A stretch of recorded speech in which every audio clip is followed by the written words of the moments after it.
Alright, so welcome to the Wednesday morning stream, I guess you could say. I'm your host, Puff139. Today I'll be streaming Dave the Diver, the thrilling underwater scavenging fishing action game. Yeah, given the fact that there was a Metal Gear reference throughout like a literal chunk of the stream, yeah, no, I have nothing to say. For some ungodly reason, YouTube has just copyright claimed that video as well. Not like it really matters. I'm not making money off of it anyway. But maybe it's the fact that I was just like literally just humming the friggin' Metal Gear theme. It's just like all of a sudden, like, oh my god, he hummed the theme. He hummed the theme. You know, that's the only explanation I could imagine. That YouTube is just like getting their bind around. Anyway, jokes at YouTube's expense besides. Right now I have right now we have some stuff to do. For one thing, we got the upgraded suit, so now we have the ability to go into the depths without suffering total long-term hypothermia.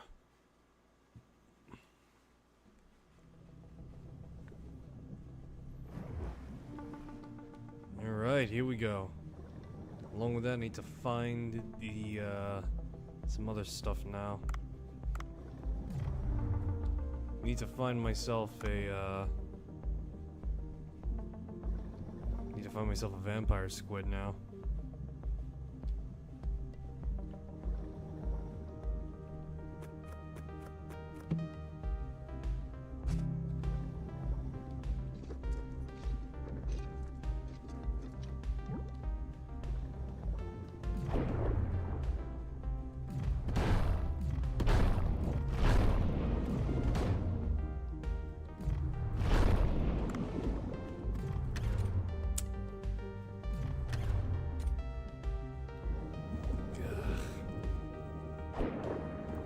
Shark that won't leave me alone because apparently I'm Akira from the hit movie Akira.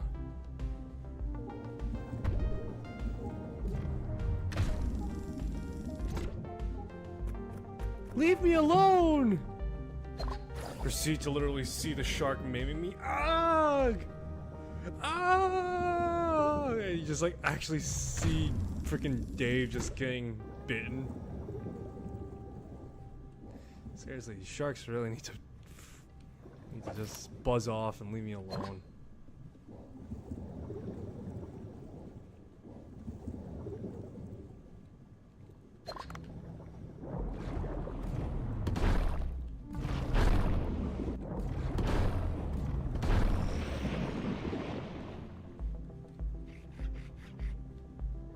Better call in the drone. That's why I paid all that money for.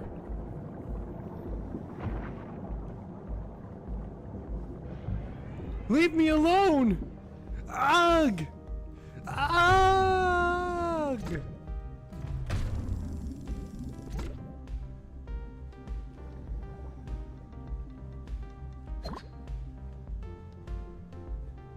You know what's funny is that seeing as I'm on the topic of talking about Akira, the movie, not my dog, there was apparently like two clips of, or there's like around the internet, there's like two clips of the same scene, and you know, despite the fact that he's become a meme in the last few months, it is a little interesting and hilarious to see that that there apparently are two versions. One is the one that, of course, the meme often uses, which is the 1980. When did Akira come out? Yeah, the one came out in '88. But I'm trying to remember when did the first English dub come out?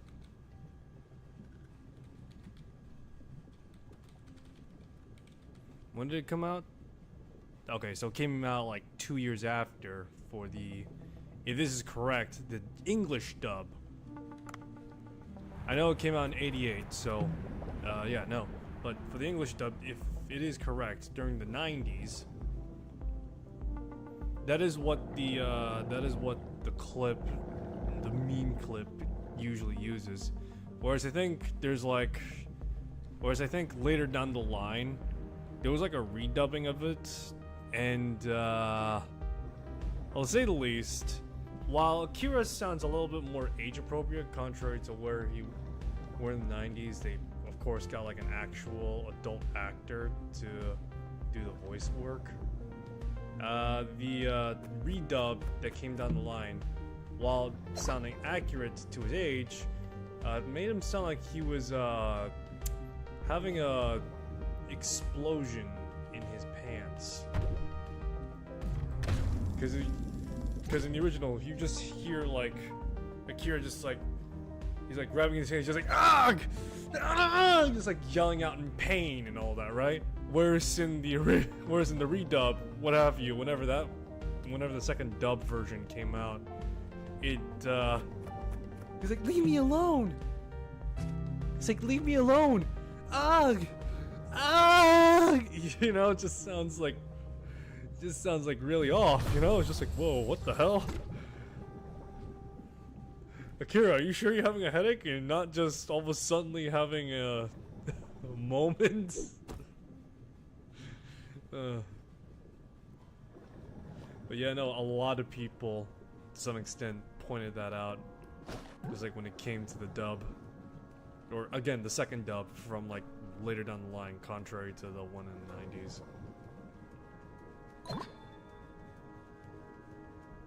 I think I probably talked about that on a previous stream, but seeing as I was talking about it now. Yep.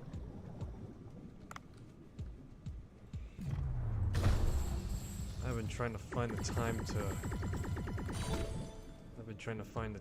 to do YouTube lately. When I say find the time, I mean like the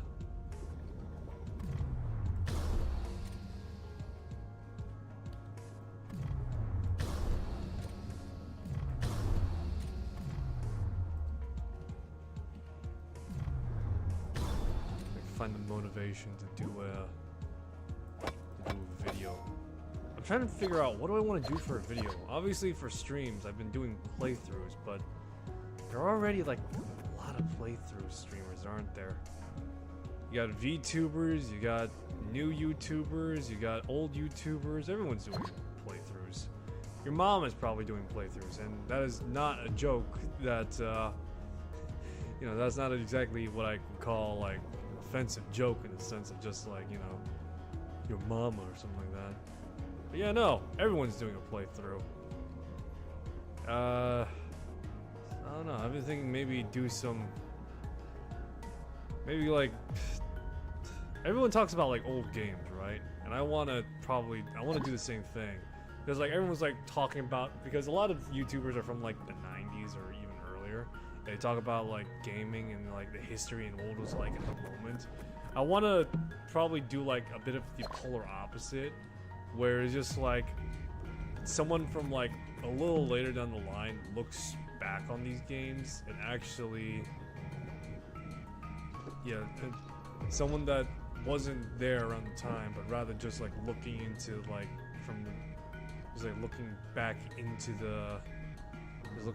into like this supposed era where gaming was great, where there's like innovation and all that, you know. I'm not sure. I'm not sure if Mandalore Gaming counts towards that, or even I'm not sure if Mandalore Gaming counts towards that, or maybe, you know, Grim Dark Games. Hell, even like, what was that, Ross's games, or Cursed Farm, I think he's called. I think his channel's called, but yeah, it's Ross's games.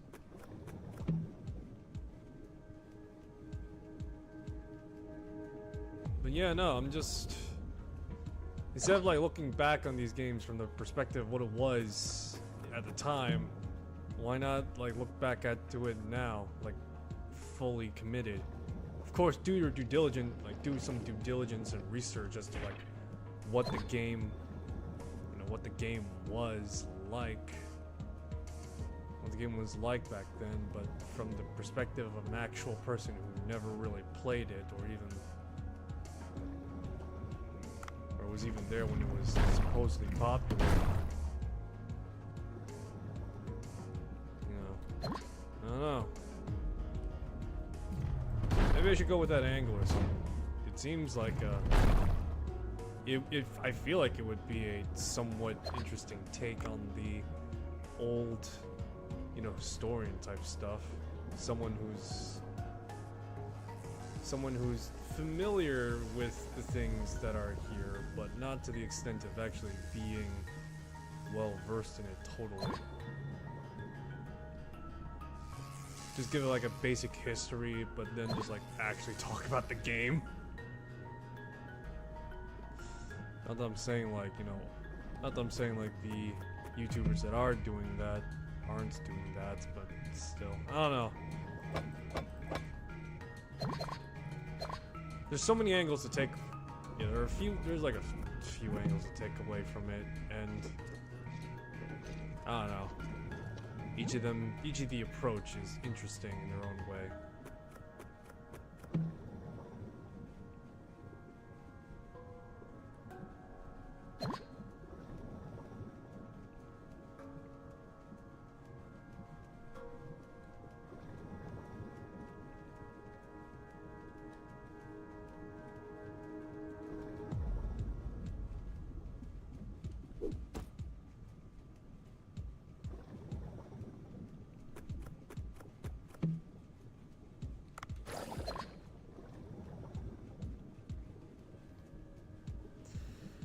I'm trying to think. If I were to do a YouTube video, what should it be first? It's not like I want to make it like it's not like I want to make it like totally viral. Hell, I don't even know what the hell that means. But the point of the matter is, I wanted to make a personal impact for myself, not like, oh, it's a trending game or some such like that. I want to make it feel as though that, despite the fact that, yes, this game is popular and trending, I'm playing it of my own volition. Hell, maybe I should actually maybe I should actually just like play games like after the hype has died down for some games, like post-mortem type stuff. I don't know. A few angles to go about it, that's for sure.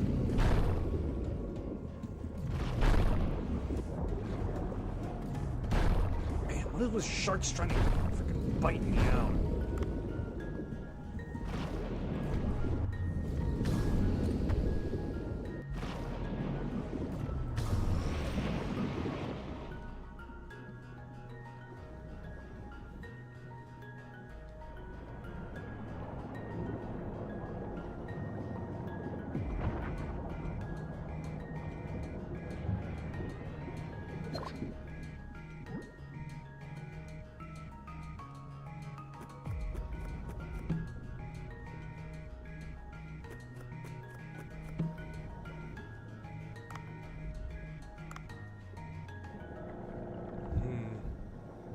I'm trying to think right now. In terms of, what games have I been playing lately? I've been playing all sorts of games. From MMOs to single players to just all sorts of stuff. It's kind of hard to keep track of these days as to what I'm really into. Honestly, I've not been playing many single player games though. Unfortunately. There's been a hard, to say the least, flux in trying to find good single player games. I swear to God, every game that I seem to play is like, hey, that looks pretty cool. I wonder if it's playable in single player. It's like, oh, and then it's like, oh yeah, it is. But it's better if you play with other people. It's like, why? I swear to God, every tactical shooter I have Every tactical first-person shooter game I have is just a multiplayer game in some form or fashion. Now, granted, with a game like Insurgency Sandstorm, I knew what I was getting myself into. But yeah, with a game like Insurgency Sandstorm, I actually knew what I was getting myself into when I got it back in 2018. But nowadays, when it comes to like 6 Days in Fallujah, frickin' 0 Hour, Ready or Not, you know, it's just like, what the hell, man? All these games are single player, yet they're better off as multiplayer? I'm sure some people was like, yeah, surprise, playing with the actual people is cool. It's like, yeah, it is, I can admit that much, but that beside, this game also supports single player and has the capacity to actually be played with with computer controlled teammates. And I kind of want that. Honestly, this is just a roundabout way of me saying, they're saying 6 Days in Fallujah should have came with AI partners from the get-go. That's all I'm saying right now. That's all it should have came with AI partners, man. Should have came with AI partners. I got the going for like the the PTSD simulator that it is now, but still.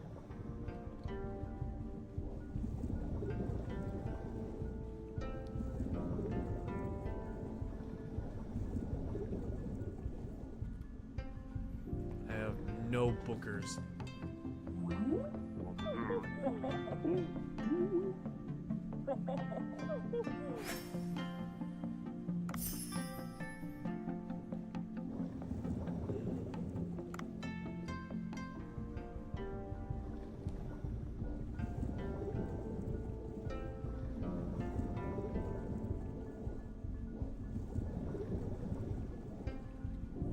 Honestly, right now, all I'm waiting for is Starfield. I've actually been playing Dying Light 2 lately, but that beside.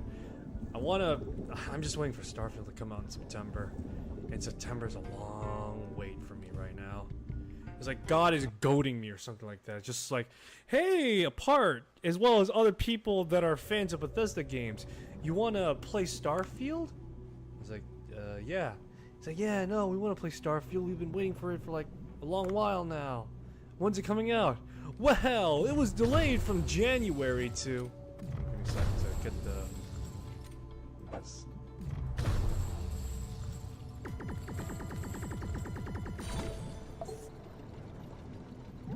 But yeah, as I was saying, so yeah, it was like I know it's disappointing the fact that it got delayed from January to whenever it wanted to come out. So you want to know when it's gonna come out? It's like yeah. When does it come out? September. Beg your pardon. It's still coming out in September, all right? It's like, why? Because it's an insult. Because we like giving everyone CBT.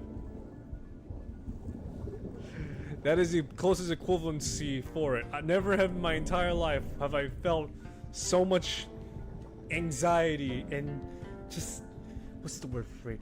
Pain. Than I have been waiting for Starfield right now. I mean, the second closest to that would be playing Escape from Tarkov, but that beside. Wait for Starfield since its initial, what's the word for it? Its initial release is torture, an actual exercise in patience that I also am running out of for a variety of reasons. Both personal and, well, just because I want to play the game. Alright, so let's see here. I still need to get, where am I supposed to get a great... I'm trying to think. Where am I supposed to get a great, trend be?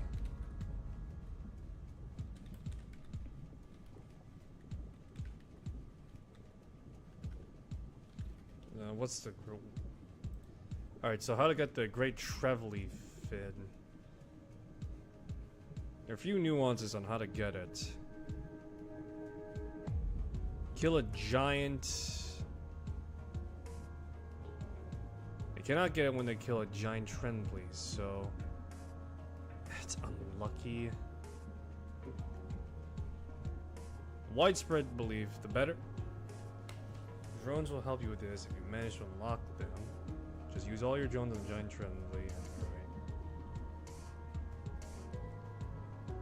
Right. Better chance. So what's the crap? I need to look up what does the giant Treveline look like. Okay.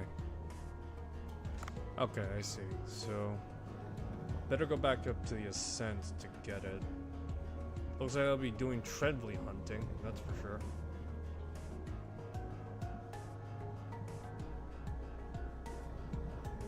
So, I've been playing MMOs lately, to put simply. I've been playing Dying Light a bit more, thanks to the fact that the parkour system has been overhauled so wonderfully. Man. The best way to describe Dying Light 2's parkour system now is just, it's pure, raw, unadulterated speed. If before it's literally had like intermittent cuts of like reduced velocity, just allow the player to like catch up and, you know, let their thoughts, you know, govern them. But man, with the new parkour system, it's just like, it's so addicting, the speed. Just how fast you could go and how quick and satisfying it is to like pull off some of the maneuvers. It's just beautiful. I'm not sure if I'll ever stream or even play Dying Light 2 on the channel. Hell, I might even talk about Dying Light 1 at some point in the future, but yeah, no.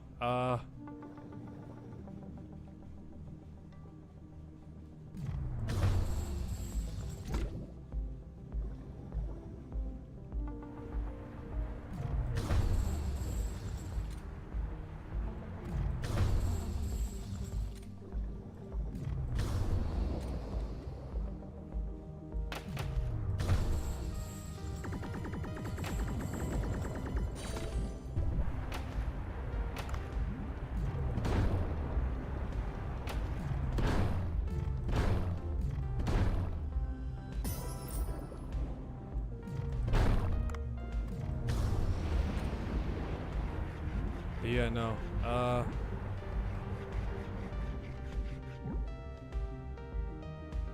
Yeah, no, I've just been playing MMOs lately. The best way I could describe how the MMOs I've been playing. The best way to describe is that I've been making a bunch of new characters in it. I've been making a bunch of new characters for some of the MMOs I've been playing, just using up all the character slots that I have, just because. I already have like a crap load of them already, so may as well just put them to use. And so I pretty much have made like a bunch of MMO characters. I leveled, I believe, one of them up to level 60 more recently. I think I have, yeah, leveled one of them up to like level 60, which in this MMO that I'm playing, not Dave the Diver obviously, but in the MMO, in the context of the MMO I've been playing, it's been, that's pretty modestly high being the key word, of course. And, yeah. I'm trying to find the best way to describe why I've been playing this particular MMO. And, the best way to really describe it is the fact that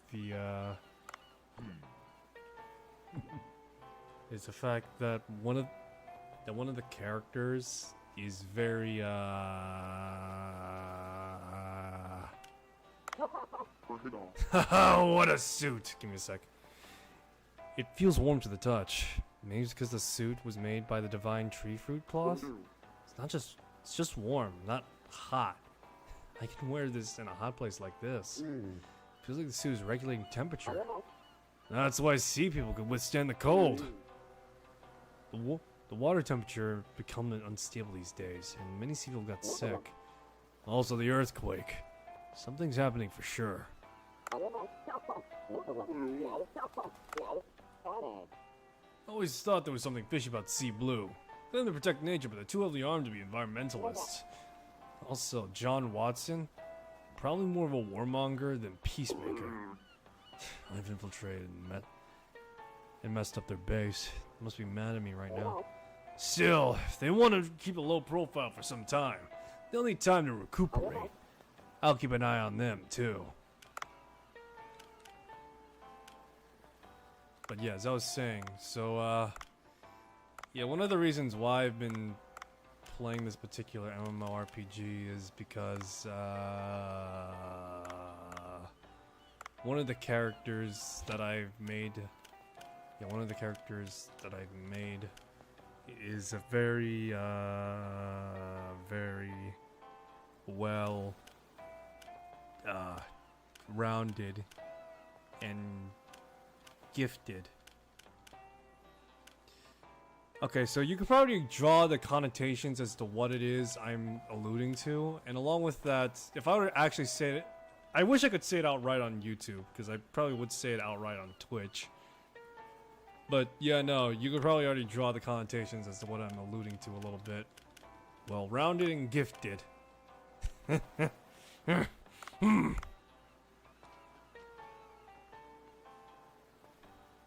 I'm trying to think right now.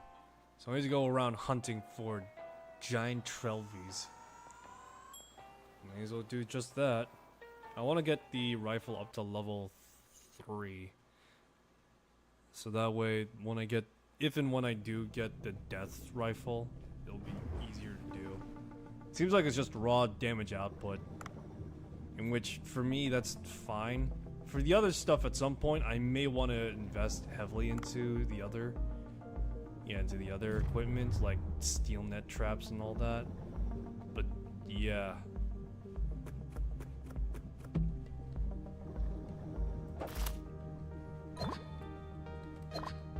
Alright, but yeah, yeah. It doesn't help the fact that, the character in question is very... Well, the armor, she, well, actually, no, that's not right, is it?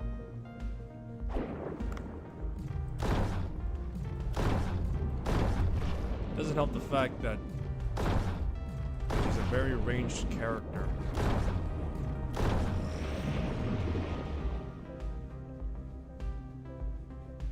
The character from the MMO I'm referring to. Just thinking about the MMO right now is giving me a headache, if I'm being honest, because much to my shame, I have spent a considerable amount of money. Do I say that proudly? Abso-goddamn-lutely not. I say it with chagrin and shame, as I know, as I myself am the only reason why.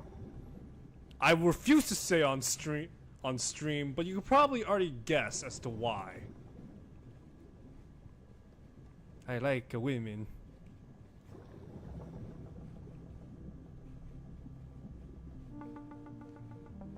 I'm sure the question now someone will ask is, did you at least get the thing you were getting, that you paid for?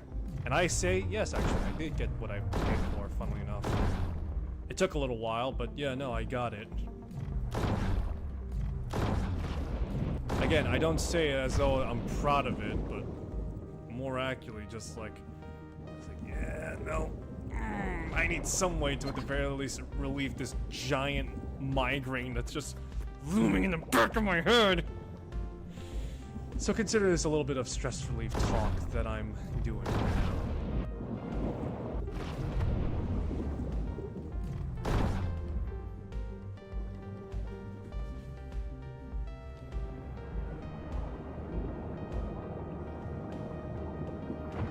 So it is so yesterday, or rather a few hours ago, was the 4th of July, which is funny to some extent because I work night shifts right now, right?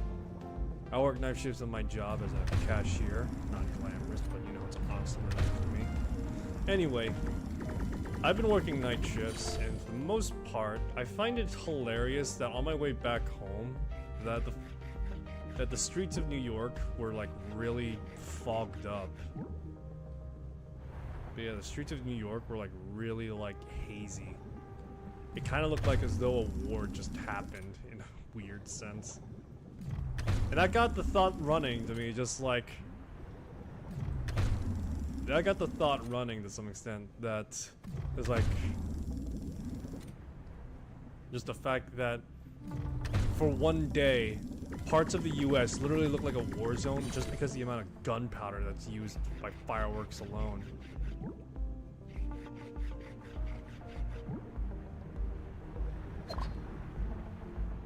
Like seriously, just looking outside was pretty... give me a sec to... But yeah, walking outside in the streets where the, and seeing the fireworks happen in the sky, well, for one, it was pretty colors, and I won't deny that it was a spectacle seeing the...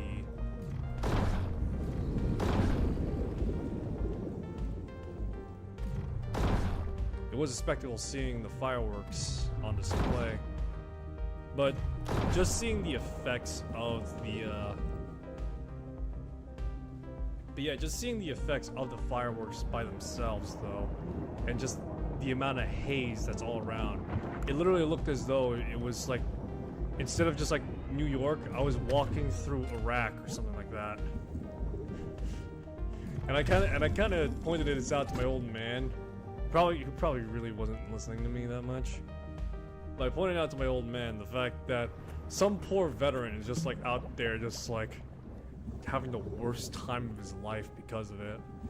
It's like he's reliving the moment the wire in Iraq was just mortar striked by the insurgents or something like that. Some guy in Florida is probably like shooting out in the air, just like, take that! Take that, you alien freaks! And when I say aliens, I mean like extraterrestrial, not the other kind that I'm sure some would misconstrued by.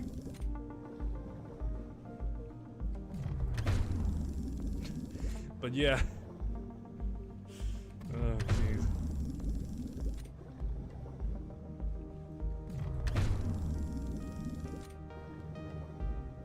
Please give me your fin, Trelvy.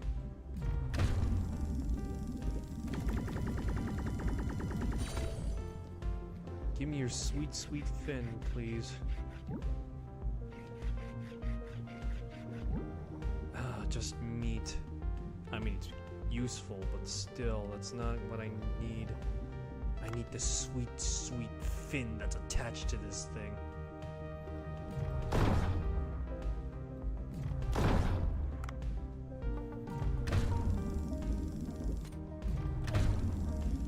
You know, a screwed up thought occurred in my mind. The fact that the 4th of July, because the fireworks are going off, in theory,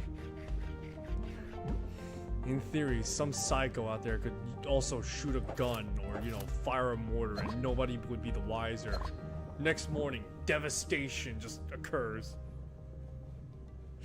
Just saying that on YouTube probably has me on a watch list now, actually. But the point still stands, the fact that it's just really... It's kind of a screwed up thought, and a paranoid one at that, that's like... There's like... There's a reason why state security and the like, or national security exists. Alrighty, let's see here.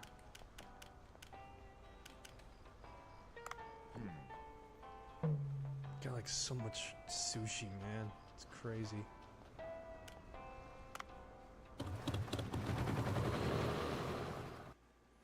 Alright, I want to try and, again, like I said, I want to try and get the Trelvy fin.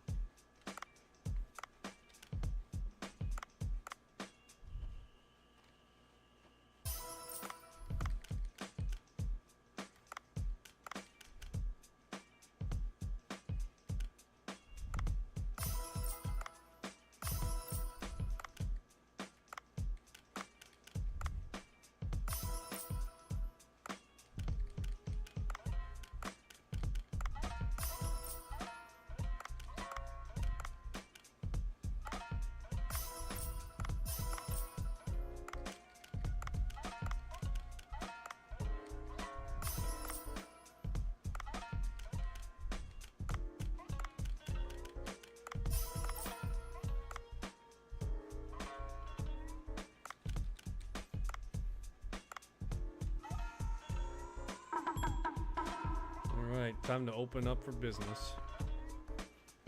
This is what we have on hand, folks.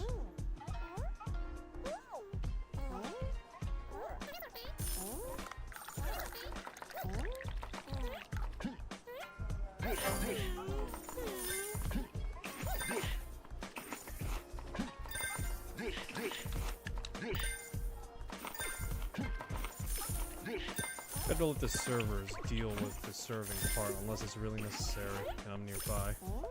I want to keep my eye out on the dishes that are here because the dishes are going to be like a real pain.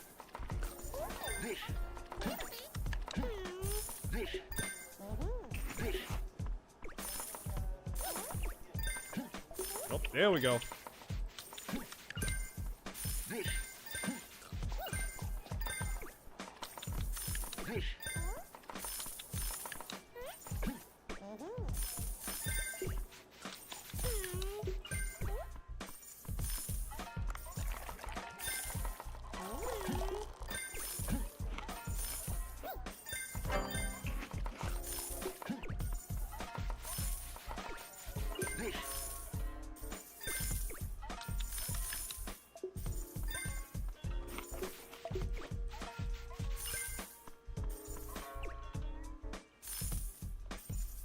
Alright, and we only have like one fish left.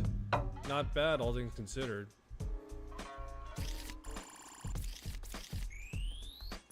Look at that. Beautiful. We earned like 5,000. 5,000 total, baby. That's... We're raking in some serious moolah.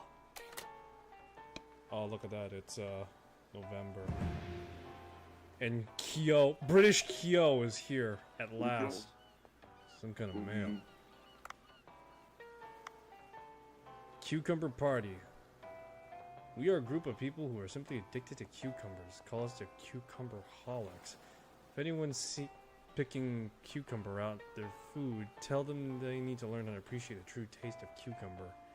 Host a cucumber in 3 day party in 3 days. Educate people on cucumber's great taste, delicious and great for your skin. Any store owners who serve dishes contain cucumber may participate in the cooking contest. Remember, cucumber is green love. Cucumber holics. Well, not everyone loves cucumbers. In fact, I don't like cucumbers either. Can't stand the smell. There are many recipes that use fresh cucumber. Anyway, they're hosting an event around here. We need to prepare to boost revenue that day. And by the way, have I seen a cucumber at the farm? I should check Otto.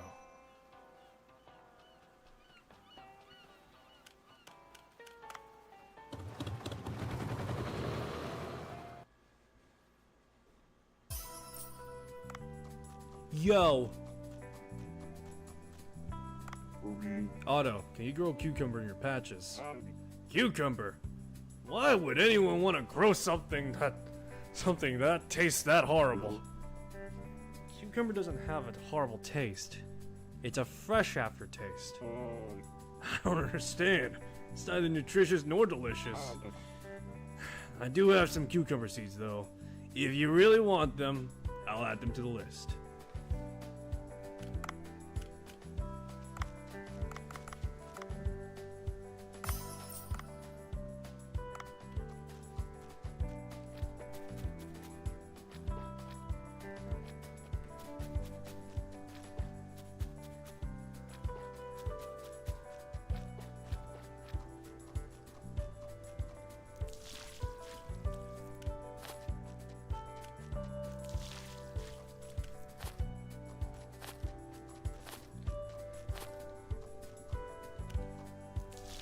Otto does make a good point though. Who the hell likes cucumber?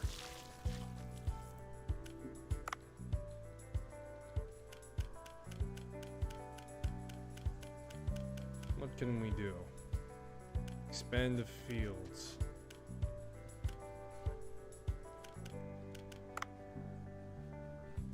Don't do it.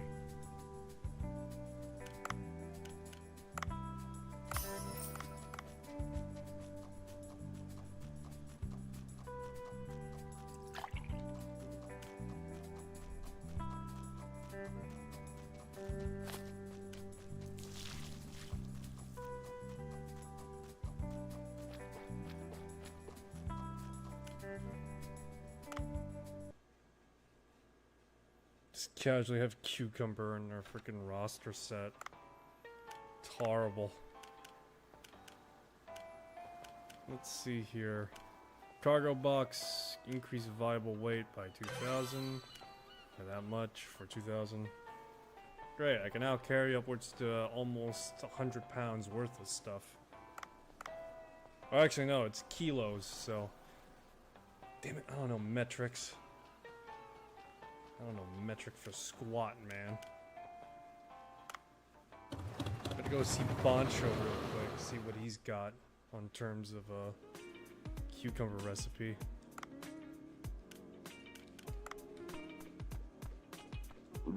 Boncho, you have any recipes that use cucumbers?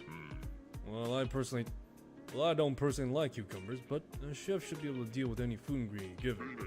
I know a few recipes. Nice. There's an event hosted by the Cucumbers, not far from here. Strange name for a community. Well, I'll prepare several cucumber dishes. Add dishes to the menu when you have the ingredients ready. Deep fried vegetables, pickled vegetables, and skewered cucumbers. Isn't a pickled cucumber just straight up a frickin' normal? Yeah, isn't it just straight up just a normal pickle at that point? I don't know, that just seems like the case, man. I don't know what you want to say. It's like, yeah, no, we pickled this thing in its own juices for a while. It's great. We call it a pickled cucumber. I was like, that's just a pickle at that point. It's like, oh, yeah, you're right. You ever wanted to know what water tastes like? Yeah, it's pretty much just cucumber.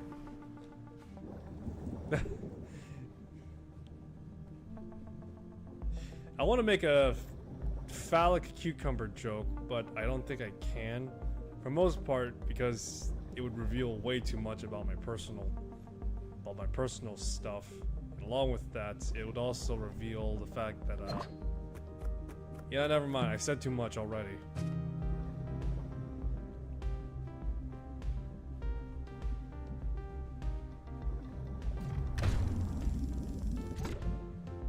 Yeah, I got another trigger fish.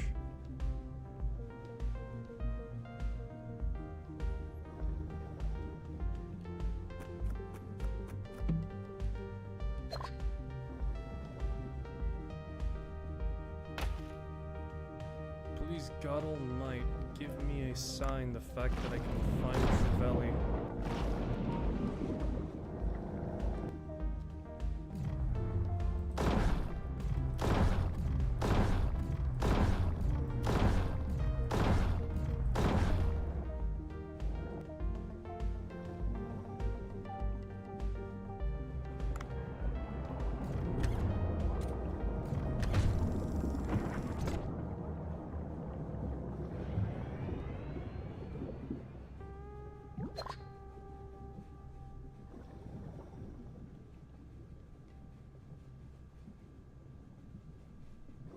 Tell me, is there a great Trevally around here? Because I know they're here somewhere.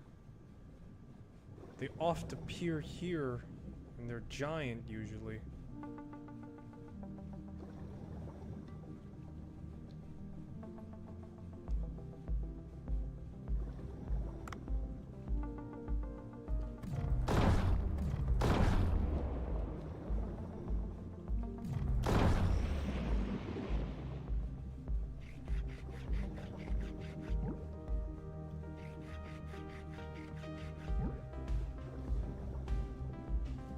What?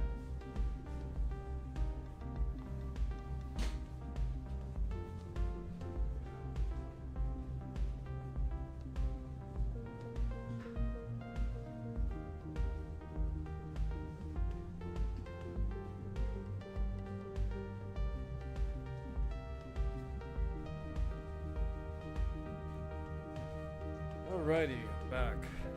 Old man just woke up to go to the bathroom. He's just pointing out that my freaking bag is on the floor.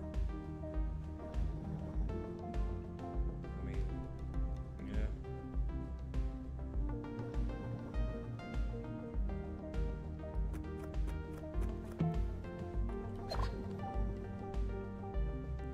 see here.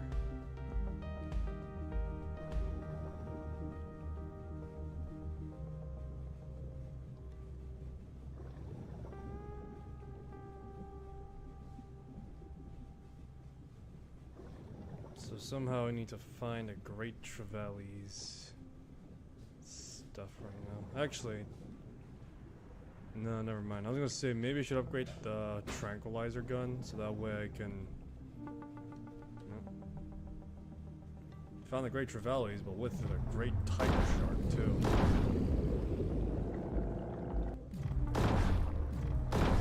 Oof. There we go.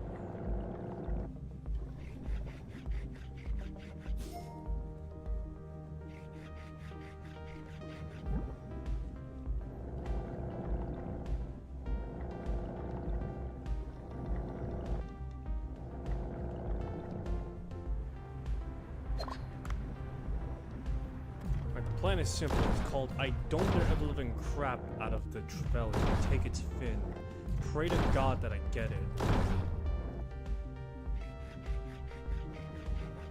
Give me your fin, Trevally.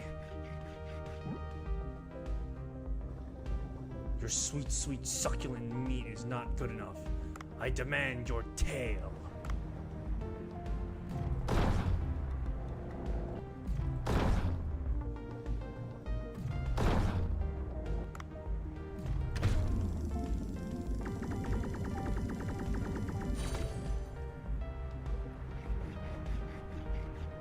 Let's try this method instead.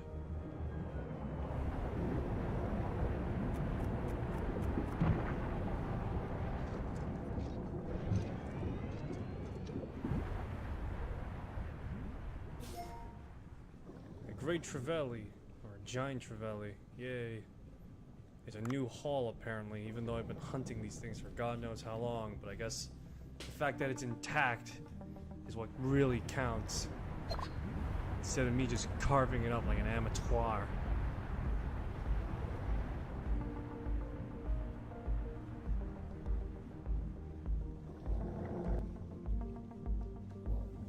I'm trying to remember. I think there was like a bounty. I think I probably. Yeah, no, I think there was like a bounty for like the red lionfish or something like that. I already mentioned it once before, and yeah, I already mentioned it once before with the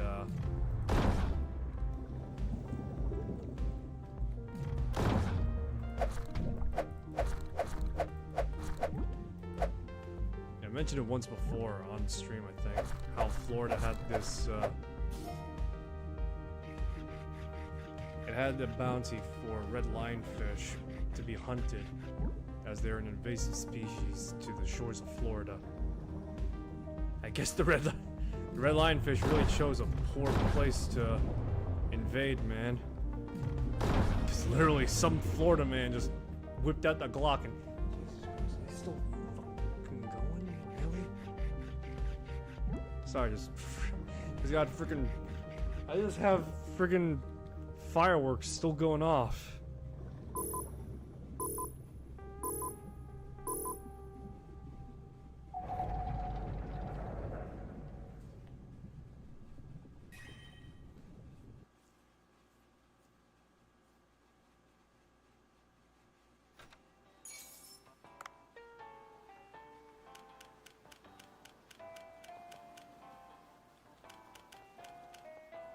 Giant Trevally, we get 15 yield. Alright, so if I use the drone, the yield just boosts up to like an extraordinarily high degree. If I were to get it alive, it'd probably be even better. Jeez, just sounds like a freaking war zone outside.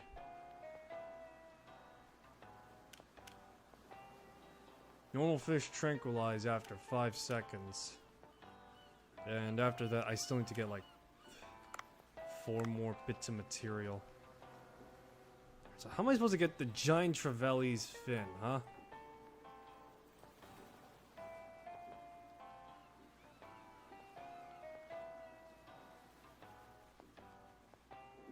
Alright, so unlock the drone, you get a better chance at getting it.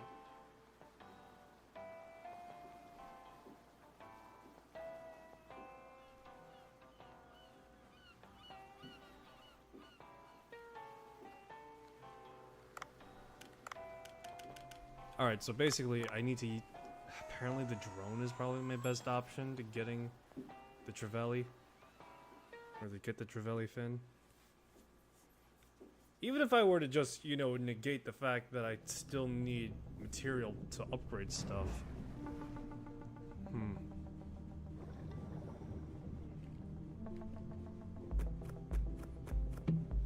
I'm not sure if I mentioned this, but I actually have this idea for a story in my head. It's been going for like, God knows how long. What the hell's that? Oh, okay. Got them tuna around here, alright. Anyway. So I have this idea for a story in my head going on for a while, and I've mentioned it constantly on Twitch before. It doesn't seem to be going anywhere, if I'm being honest.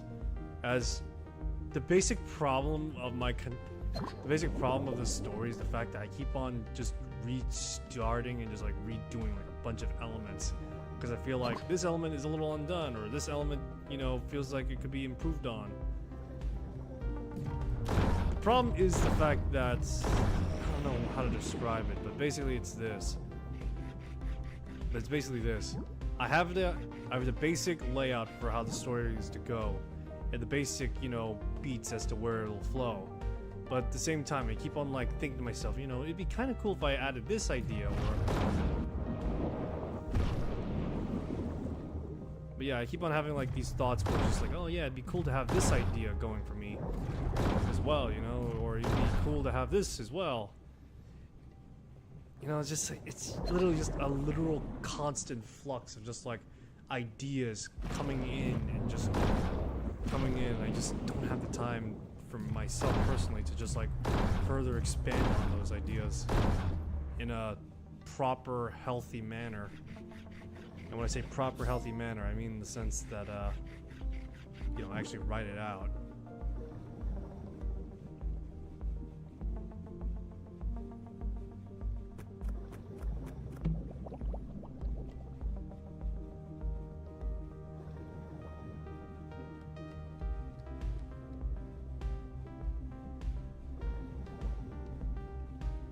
Alright, the limestone cave I don't want to go down towards because that's not where the giant Trelvies are. The giant Trelvies are here in the oversea, as it were.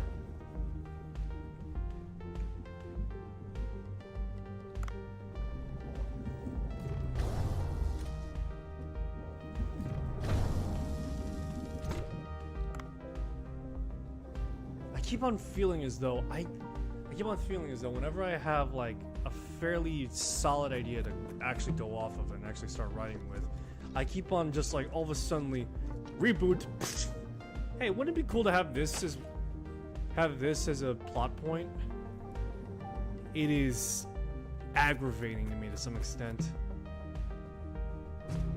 But yeah, it is very aggravating for me to that extent, where the fact is that it's not so much writer block in a traditional sense, and more just writer loop, or whatever the hell it would be best described as.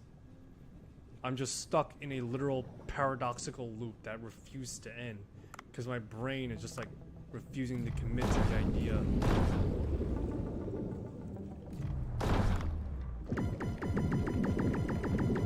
And it's not that I don't want to, I really want to. But it's just the fact that I keep on freaking doing the other thing instead. I hate it.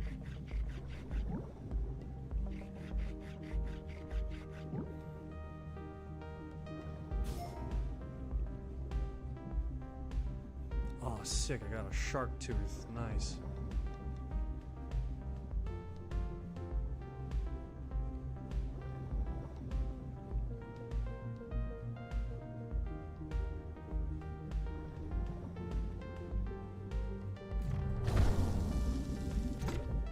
You know what's funny? I actually posted on Wattpad. I posted my first draft of the story, and it was like a prototype, as I called it.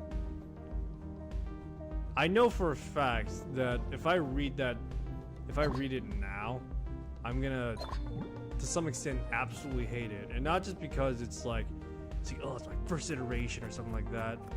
And more of the fact that I know it's like very poorly written. It's filled with like grammatical mistakes, a lot of just run-on sentences, unneeded explanations, you know, just long-winded, awkward fights. And when I say long-winded, awkward fights, it just like drags on in a sense where there's like this one part in the story where it just like continuously like, what's the word for it? Not drags on, but it's like chaining like multiple fights into like one big wall of text. And I know for a fact that's not good writing to some extent, I feel. That's not how proper writing is, and I want to try and with this, and with hopefully maybe at some point in the future, a better writing down the line, I can actually just outright remove certain things. Certain elements would still remain the same, and the contextual stuff that is there is still there. I think I know what my problem is with the first prototype I ever pushed out on Wattpad was, or is, so to speak. And it's the fact that I don't think I was like really like fully committed to the idea of writing. And when I say that, it's like yeah, you know, it's just like setting the stage, you know, the framework, all that. I could do the finer details later. When really, maybe I should adopt the idea of the fact that just like, you know, write it as though this will be my last story, and just like make everything, just like write everything as best as you can.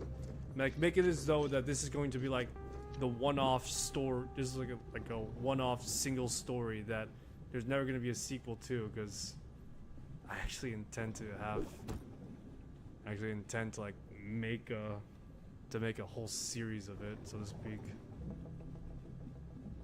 But yeah, make that one story just seem as though like it's going to be just that, and you're not gonna like build off on it anytime soon or something like that. You're not gonna build off in a meaningful way. You know, maybe I should just do that instead and just like trick myself, just like, oh, it's like, you know, I'll expand on this a little, or perhaps, yeah, maybe I'll expand on this, seeing as I brought that up, and, you know, I expand on this character and why they're like that, and so on and so forth.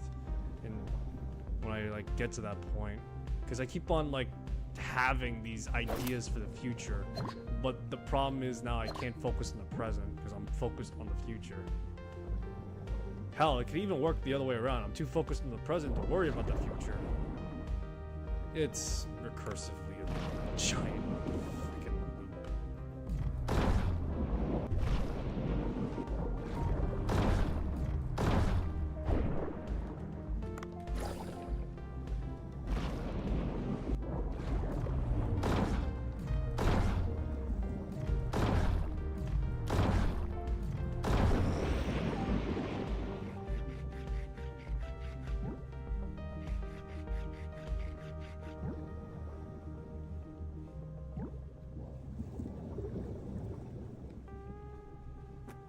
I'll tell you what on one thing that has been popping in my mind a little bit is for my little story, as it were. And it's the fact that the protagonist, protagonist in the story is like, give me a sec, I need to formulate the cohesive, what it means to be cohesive, so to speak. Give me a sec.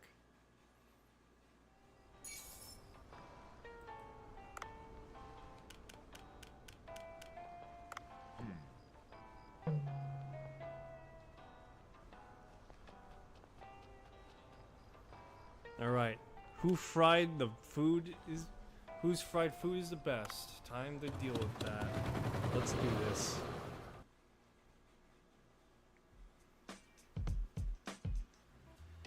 VIP visit, British Kyo.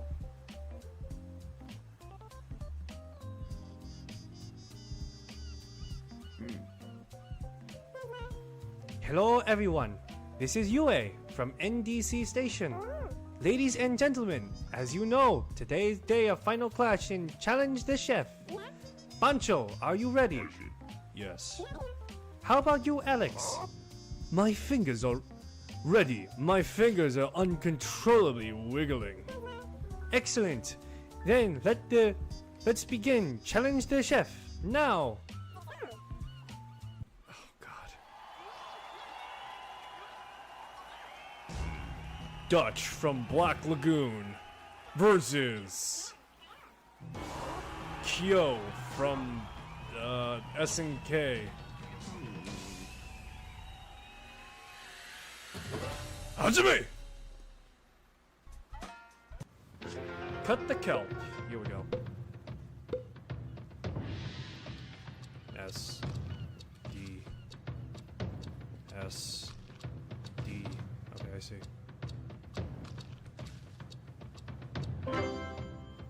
Perfect. Roast the onion.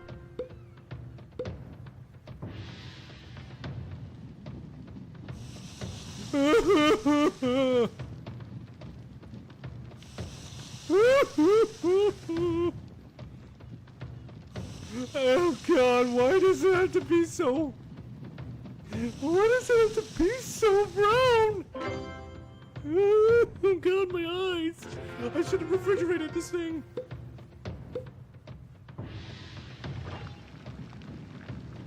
S S S S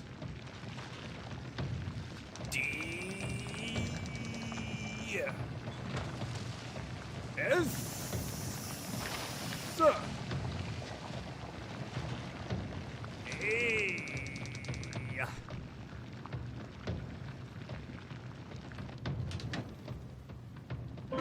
Perfect.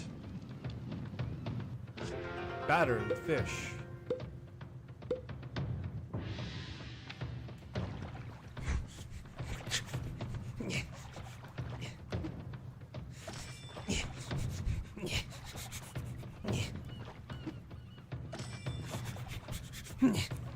Come on. Okay. Deep fry the fish.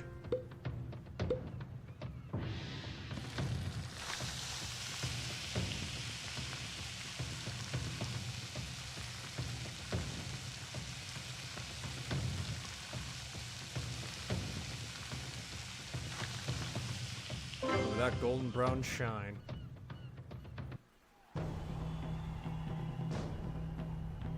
Really?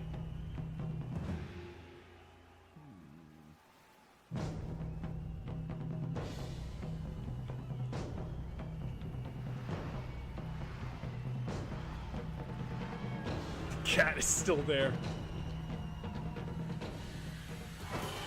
Dutch from Black Lagoon. Eat it, Kyo.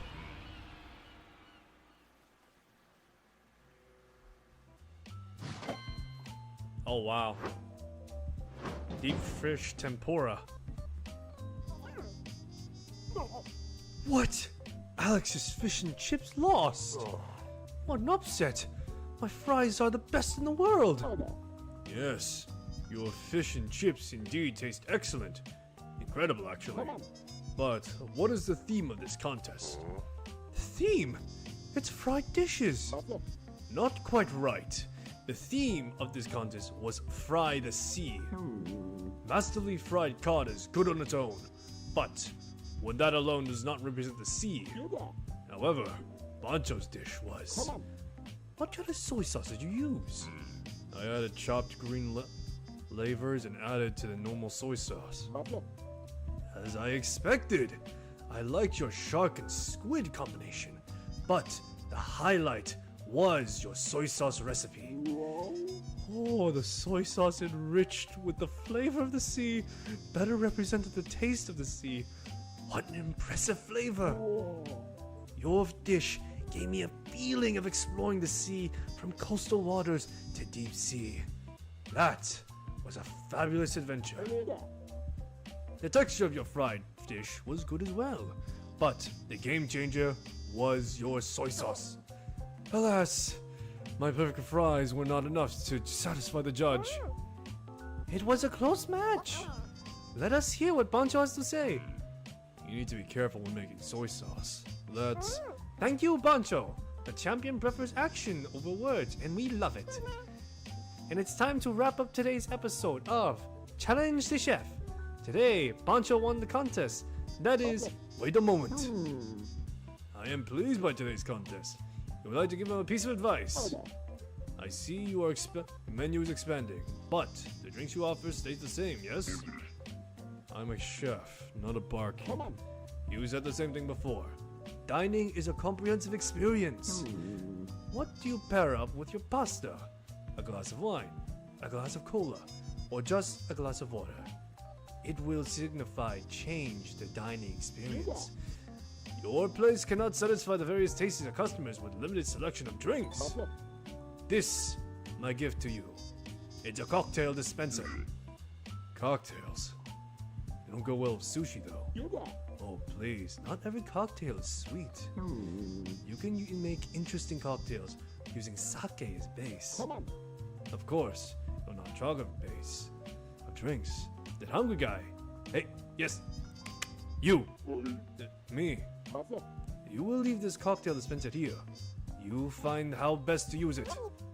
Oh, a gift from Vincent. A cocktail dispenser. Bancho Sushi will offer more menu items soon. And we cannot wait to see what will be added to its menu. See you next time. This was Reporter UA. Oh, poor Alex. Still. The Brit had it coming, trying to colonize the sea. Ha! Cocktails. This dispenser is designed to serve 3 different cocktails at the same time. Well, I'm not familiar with cocktails. But come to think of it, this is like a drink version of omakase. It makes sense. It's our job to serve drinks customers want. Why don't we make more money by adding cocktails to the menu?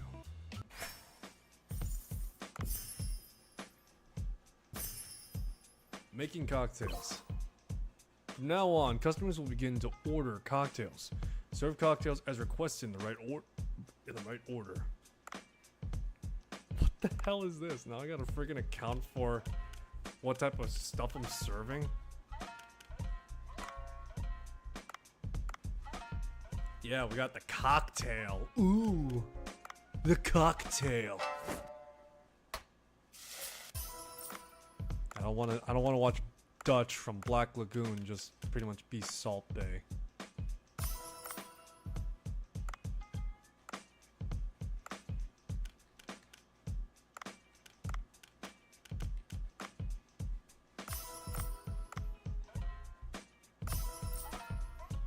Got a lot of thresher meat, that's for sure.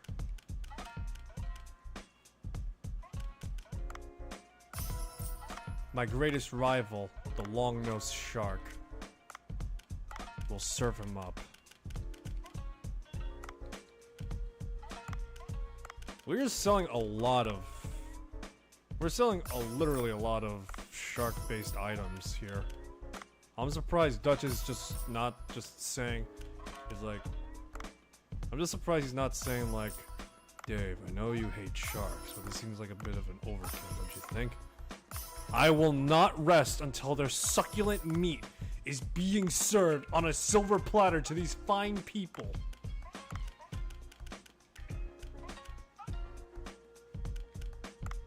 He's like, I get that, but still, this seems like a bit much.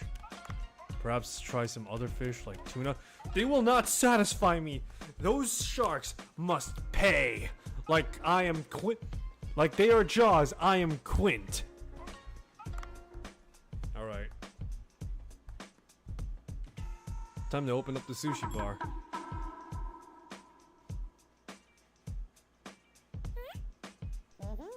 Okay, we got drinks to serve, I guess.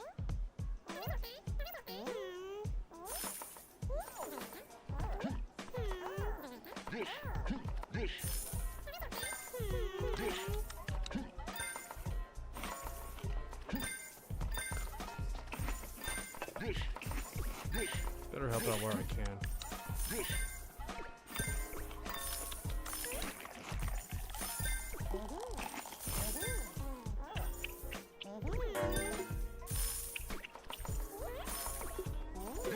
screwed up the beer.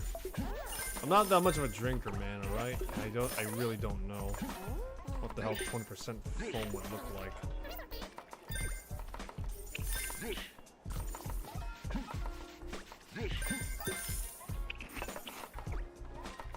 Don't worry, we've started employing the use of child labor right now, guys.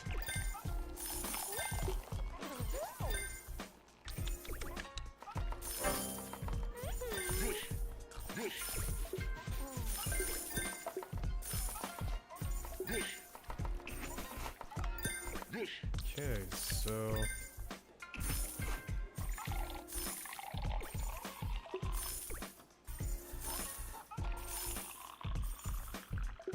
Okay, pretty easy, I guess.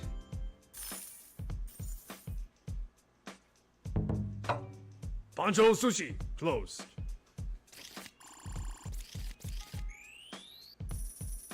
I guess now we're just serving daiquiris along with our sushi, huh? But yeah, we're just serving up daiquiri. Just daiquiri flavored drinks or whatever the hell.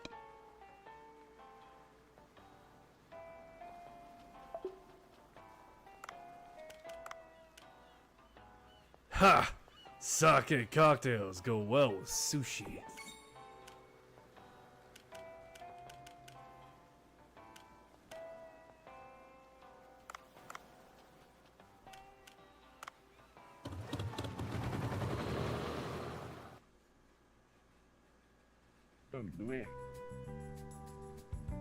What do you think?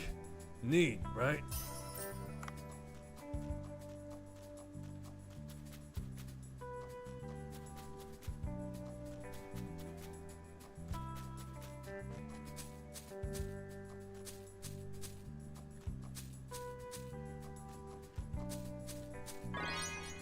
Harvest complete.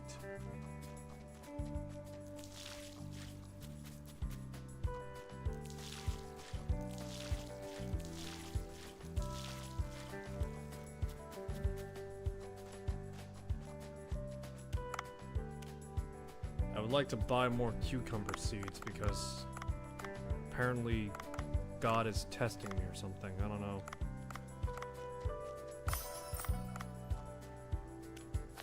Why in 9 hells does anyone want to have a freaking... Why is there just a whole community actually just dedicated to just cucumbers? Who the hell would do that to themselves? Just eat a pickle like a normal person, alright?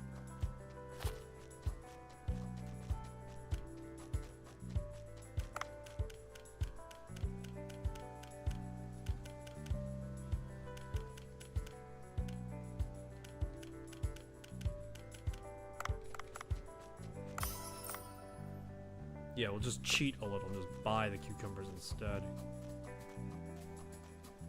Just do that a little bit though. We need to achieve maximum yield.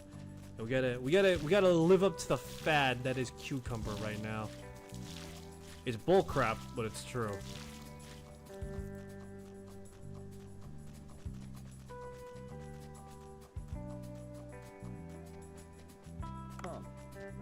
Dad has never scolded me. He told me to do whatever I want. The problem is he goes on and on.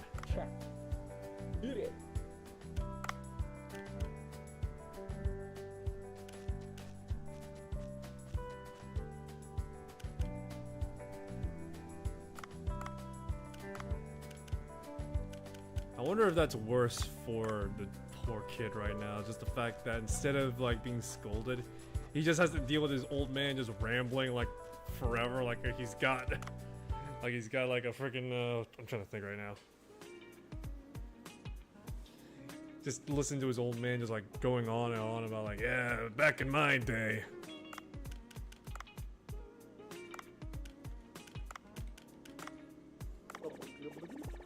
Alright, Maki, let's get you as high as can be right now.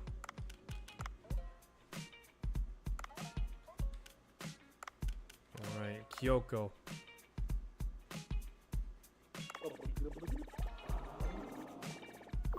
I've literally just had Kyoko, Carolina, and Toko since the beginning.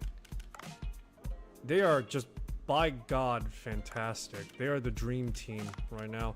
They may not be the best for, you know, just like overall.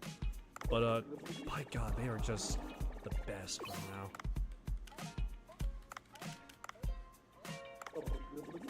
They're cheap. That's why.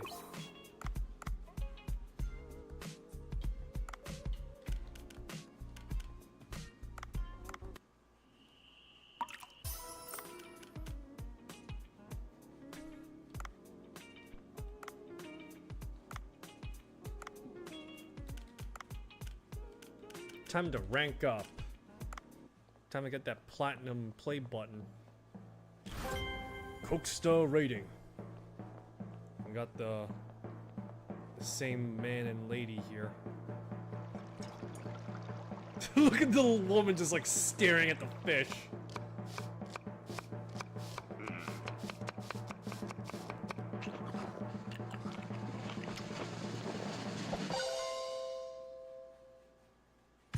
It's like you've been here like multiple times already. You'd think you would have caught on that, you know, this place is pretty good. Then again, what do I know about cooking? And, you know, fame.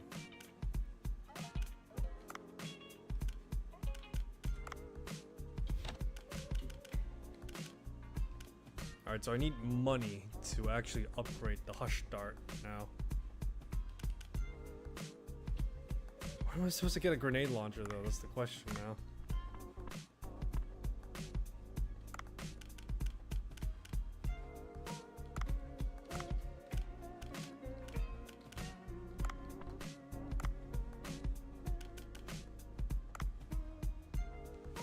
Again, I really would like to make the restaurant very hostile looking as possible. Just so that way someone is just gonna be like, oh God, where did I go? What is this place, man? Is this hell? It's like, no, it's not hell. No, it's not hell. It's worse. It's a doctor's office. It's like, oh God, no, not a doctor's office. It's stupid, but it will probably work out.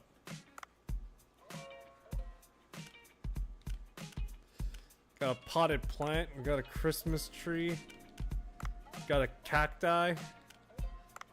Madagascar jasmine. Why the hell do we have a Madagascar jasmine? An Oriental lantern? That just looks like a divider, man. Again, I just want this place to be very hostile looking. Someone is just gonna be like, just walks in and just all of a sudden just like, oh God, is this the dentist office? What the hell?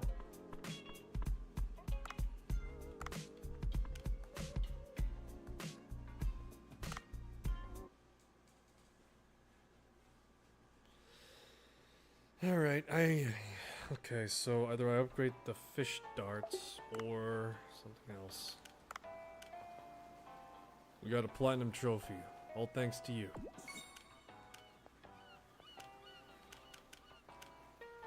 This got Dutch in the Black Lagoon just reflecting in the night. You just got me. It's like, what are you gonna do? Assassinate him now?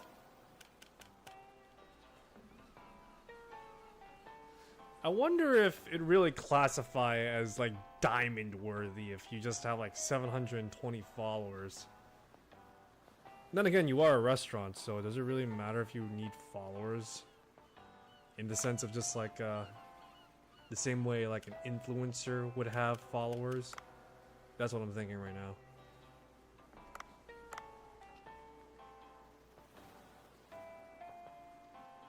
Alright, we'll do 2 more just assorted dives before pulling back and just...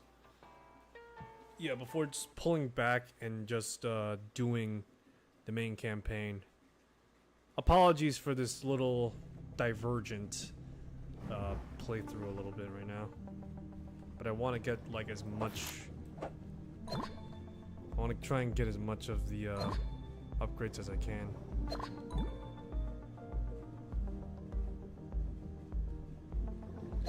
Yeah, hell, if necessary, I could just upgrade the knife and I'd probably be set for life.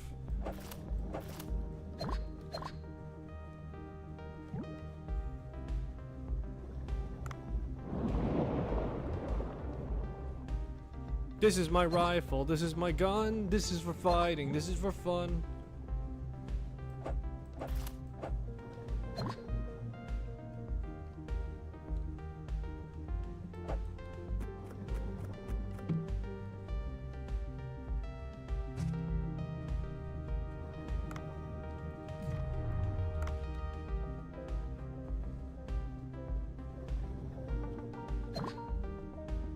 As much as I want to get the tuna, they're not my primary directive right now.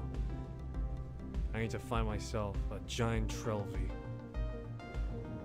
They are now my Moby Dick to my Ahab.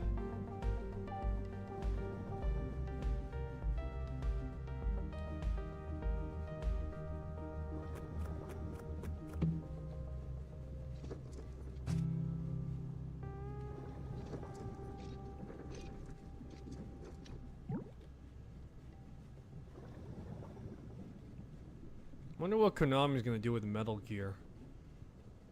A lot of Metal Gear's thematical stuff, so to speak, is based off of things that Hideo Kojima really liked. So how are they gonna achieve the same madness he has? Like, seriously.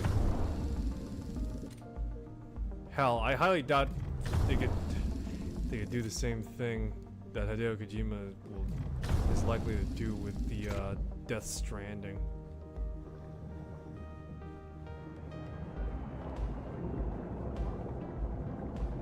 Speaking of which, I can't wait for Death Stranding 2 when that eventually comes out.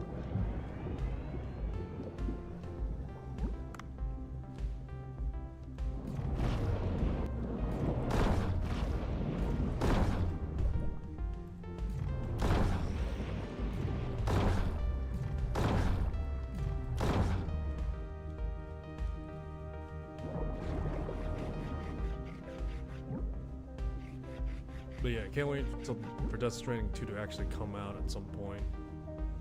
I wonder how it'll change compared to the first game. Because it seems like Norman Reedus' character is now like an old man. Or, you know, Sam is an old man now. Is it gonna be like, are we gonna play as, we're gonna play as Fragile, who's not so fragile in the most literal sense that she has her, like, normal body back or something? Or is it just gonna be like, I don't know, I really want to know. Speaking of games I want to know, Pragmata was delayed for, like,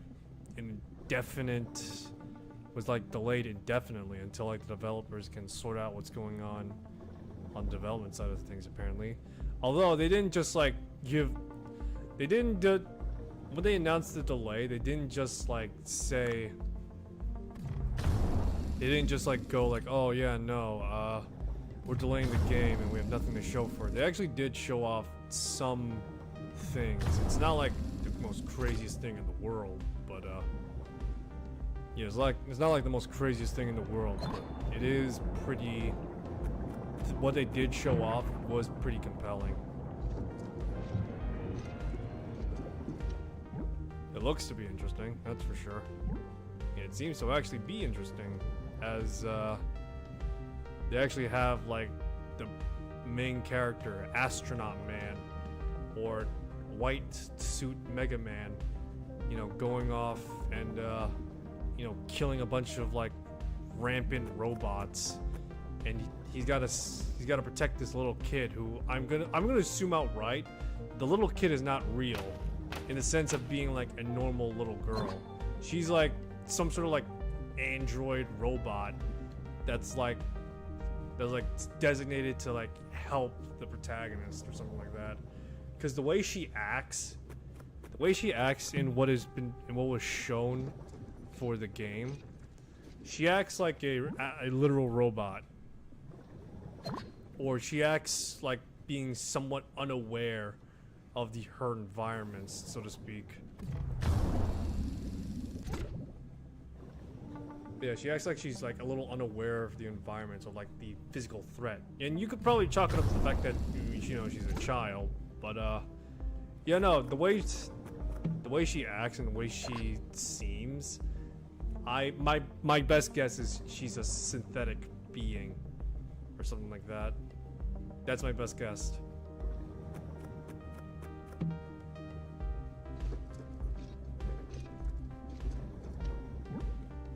And the only reason I assume the fact that the protagonist is protecting her is probably because she's like some sort of key to like saving like saving the world, or you know, the station they're on, or whatever the hell.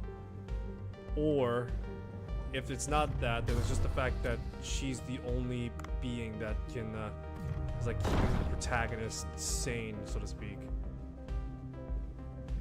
Either that, or what I'm saying and claiming at all is just completely unrelated. It's just me trying to grasp at straws and making sense as to what the hell pragmata is. Look, either way,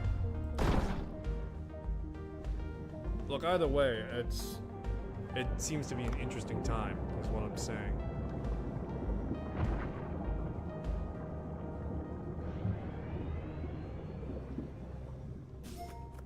Got a yellowfin tuna.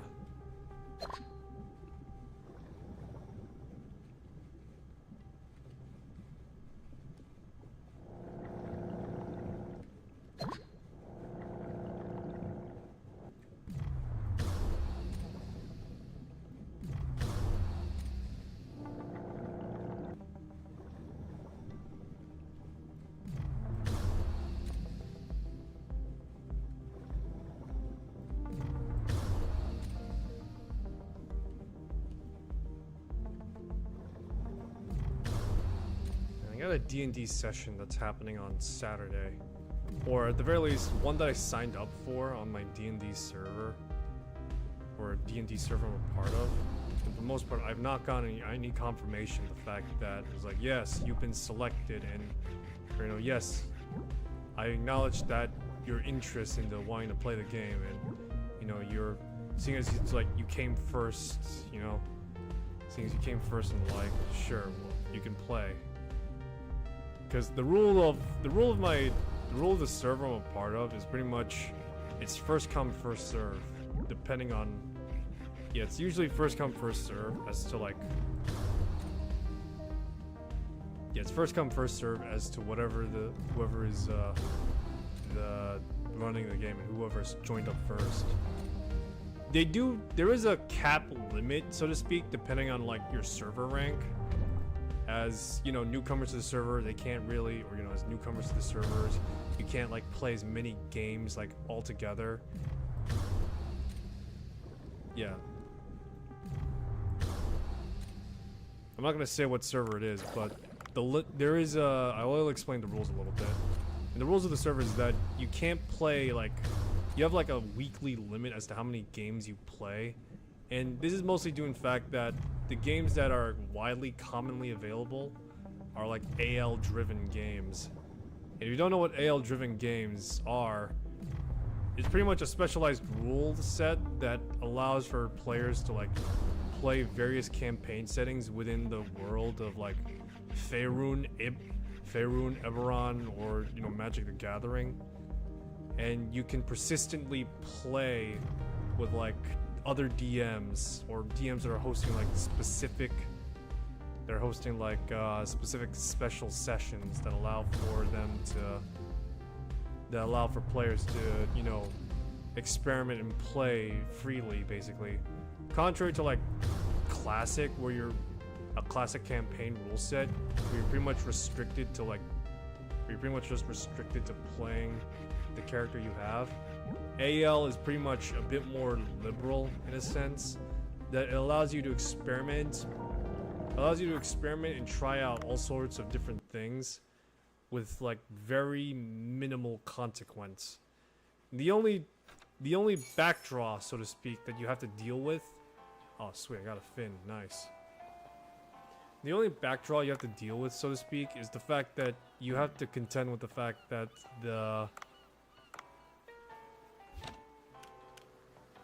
you have to contend with the fact that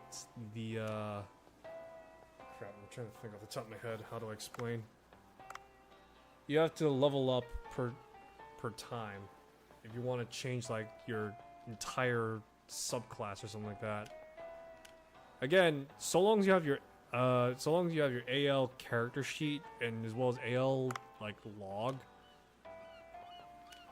as long as you have the AL character sheet and the log with it, you're pretty much almost allowed to do anything you want for the character and the like.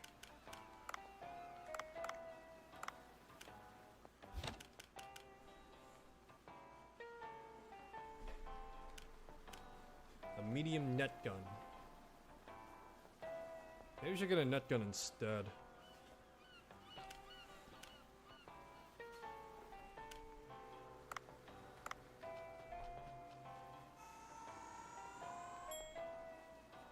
But yeah. So I signed up for the session this Saturday that's taking place in the afternoon. I have no idea if it's like a homebrew campaign, or is it like an actual D&D sanctioned Wizards of the Coast campaign. Either way, I'm interested in playing, as I would like to actually play more characters, so to speak, especially the fact that right now my work schedule is completely FUBU'd, and along with that, I have like no game sessions for me going on right now.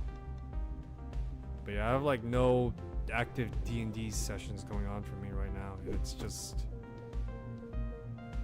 whatever right now. It's just this weird state of limbo in existence. I only have a Sunday game going for me for Curse of Strahd, and for the most part, that's actually coming to an end soon. I'm not sure how soon, but it is coming to an end, as we are pretty much reaching a more. We're pretty much reaching closer to the end at this point,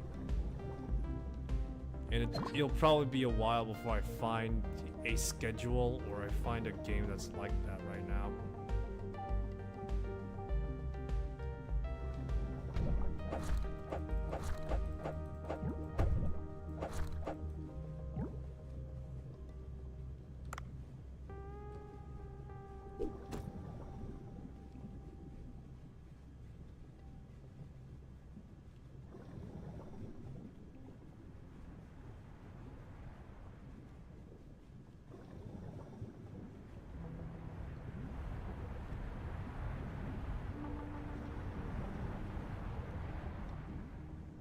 The character I'm actually playing as for Curse of Strahd actually is a Monk of Mercy. Yeah, it's a Monk of Mercy, and recently I actually got a level up as well.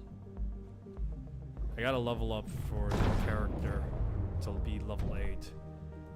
One of the one of the players was asking like how far does the level goes, and apparently it's level 9. Which is a little sad, but nevertheless, you know, it's whatever, so to speak. You know, it's pretty. You're rarely gonna ever find a D&D game that's gonna go to level 20, right? It's pretty much a rule of thumb for a lot of the campaigns, if I'm not mistaken. But yeah, no. Anyway, level 9, Monk of Mercy. I think at that point I just pretty much get unarmored movement speed. Because with the current level up, with the level up at level 8, I got a ASI. I chose an ASI upgrade, contrary to picking up a feat, because I wanted to pick up like a feat that would be kind of cool to have as a roleplay purpose. But at the same time, because we're so late into the game now, and we're pretty much close to the end, it seems kind of just reductive to just pick up anything that's like that. So just straight ASI for me, I guess, which isn't too far off from how I was playing another character for what was it? It was like AL Riff. Yeah, it was a game that was based off the Ravenloft Mist Hunters AL campaign.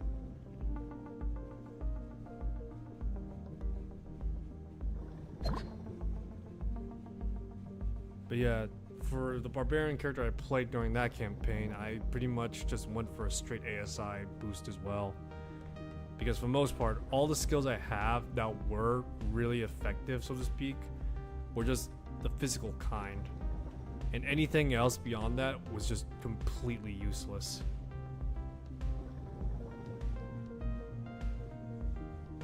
It's funny to think that I actually retired that character as well more recently.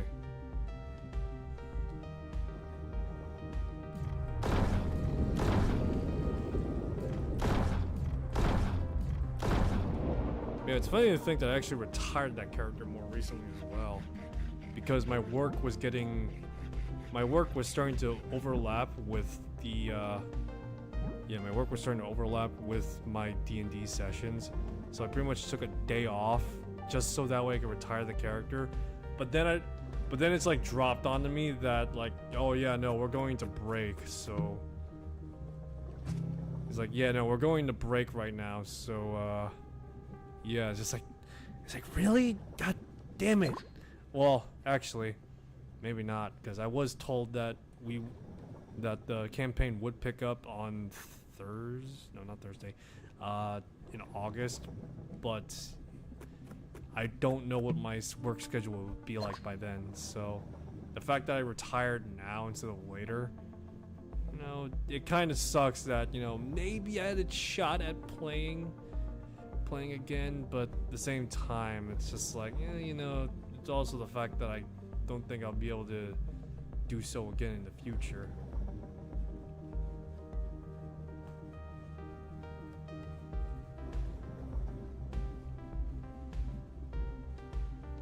God, my birthday's this month. I already feel old, as is. Is that wrong of me to say? I'm only like the current year right now, yet I feel old as hell.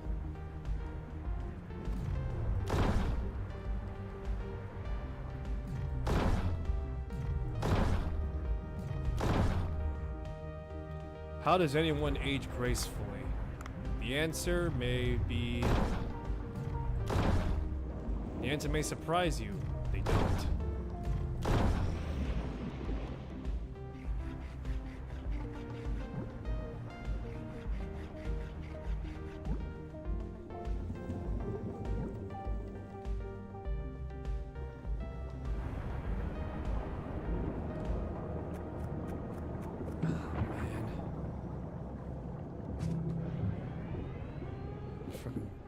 Freaking growing old is making me think of all these horrible thoughts right now. Not even of not even of things that would be, let's just say harmful to one's health. But it's just the fact that just like, as I grow older, everyone around me is just gonna be gone one day. And then I'll be left alone. Alone with my thoughts and people I don't know. I wonder if everyone has that same fear. Just one day you have people that you know, people you love surrounding you, and then all of a sudden, gone. It's very disturbing actually. Okay, man, it is very late and it's affecting my thoughts. I've been doing this for a good while now. Just diving around.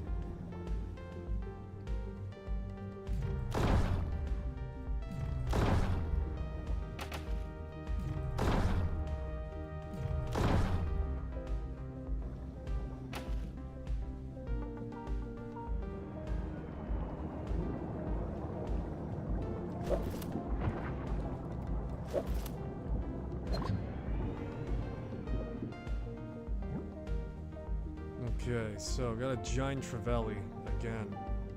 Need to find more giant trevellies if I can help it.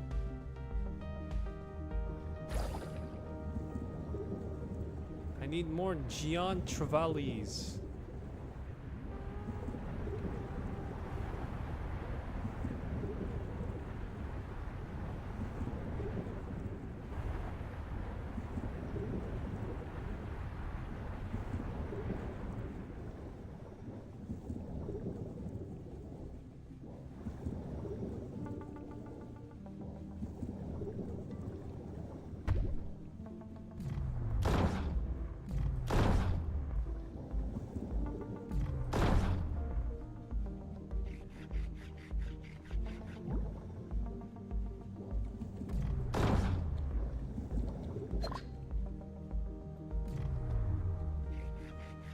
Alrighty, let's see here.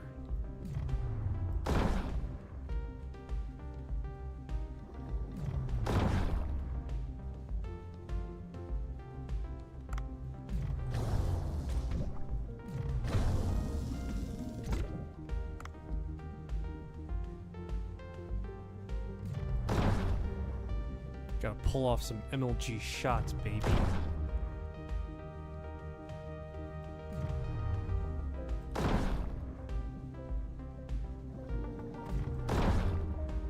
MLG 360 no scope.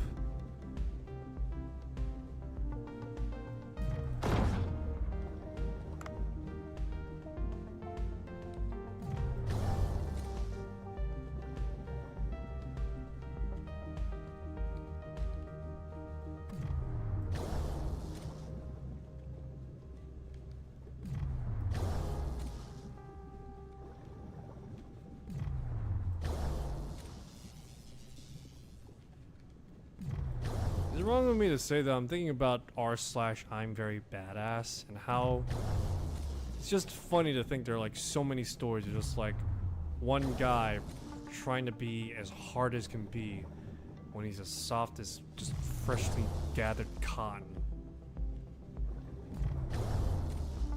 It's just kind of funny to think, isn't it?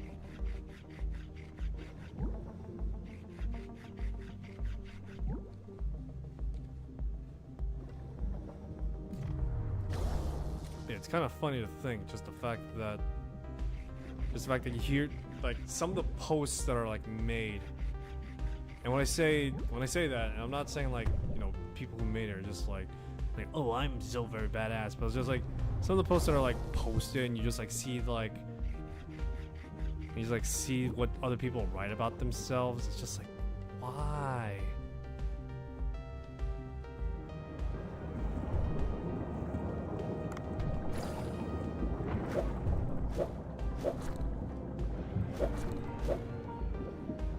Yeah, just like very why? It's like, it's one thing to have a lot of confidence in yourself, brother, but at the same time, I think you got way too much confidence in your abilities. I'll be honest, I like to think that I'm capable in like maybe a fight or so, and you know, I kind of sort of like fantasize and daydream of like how to handle the situation, but I know realistically speaking, if push comes to shove, I suck at fighting. But you know what the horrible reality of this situation is too? Is the fact that the person I'm fighting is also likely equally horrible as fighting as me.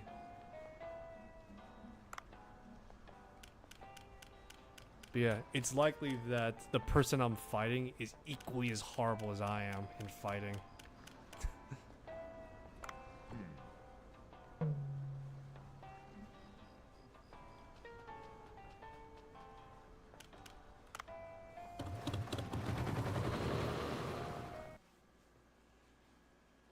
It must take a serious amount of like lack of self-awareness, as it were. You just not see what it is that's happening, or not that, but like it takes a serious lack of awareness, as it were, to try and like be like, how can you not be aware that nobody's buying into this crap?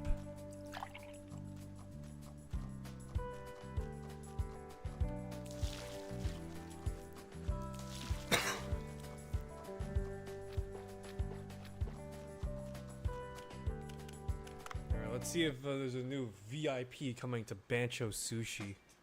Let's see. Someone special? Yep, I'm right.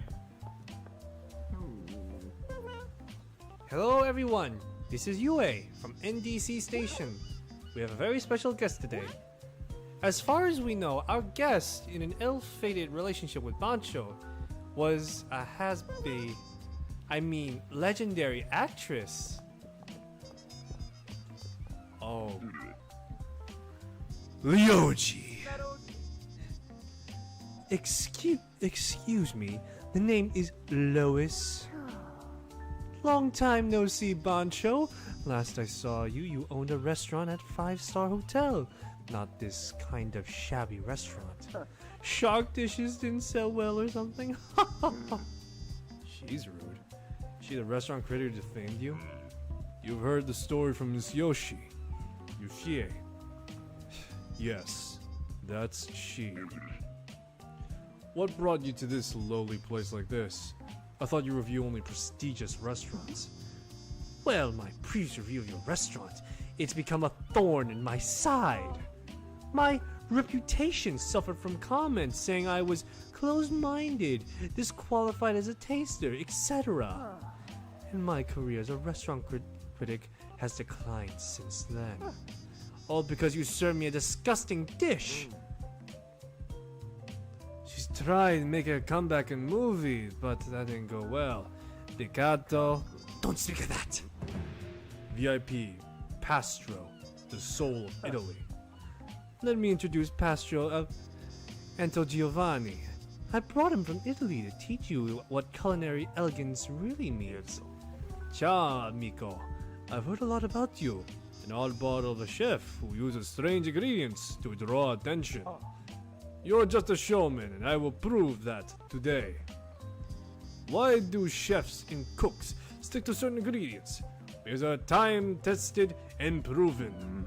Replacing time-tested ingredients arbitrarily does not make a good dish. Your dishes are disgusting. I will show you. You will learn why Italian cuisine has led the world for centuries. Oh, drama from the past. I can't wait to see how it develops. Today's theme is pasta. Why does the subject always benefit the challenger? The clash between two maestros. Let us find out whom Vincent will choose. As well, the contest will begin in 2 days. We will meet here in 2 days. Stay tuned and see what transpired in today's Challenge the Chef.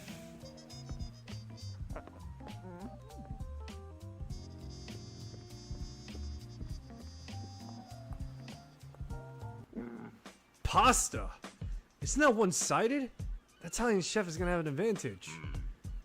I saw this show on TV and found out one of the sponsors shows was the B&C Company. B&C Company? Famous restaurant franchise? The restaurants are all good, so what's the problem? They serve good, of course, they serve good food.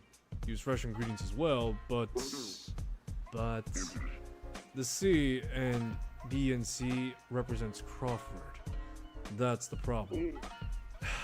It's Lois Crawford's company. It's her family business to be exact, and she will one day inherit it. One day inherit it? She's gonna be dead by the time she inherits anything. I see. That's why she's quite knowledgeable in cooking for an actress. I bet she wants to get back at you for using the show. Quite possible. Still, all she can do is select the contest theme. After all, it's Vincent's call that matter in the end. His palate doesn't lie. I have a chance to win if I'm well prepared. I'll cook squid and shrimp this time. Bring me Humboldt squids, white shrimp, and garlic. Humboldt squids are nocturnal predators. Dive at night to hunt them. I see. This content will not be easy for Bancho. So I got wheat, I need garlic, and white shrimp. Great.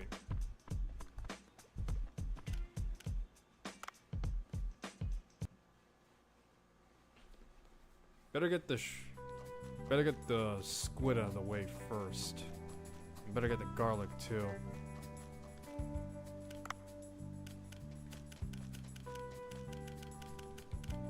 Let's see here. You got any garlic on sale? It does. Alright. We need 3 of those though. That's the problem right now. Right now, I'm poor as hell. Time to sell some serious good sushi.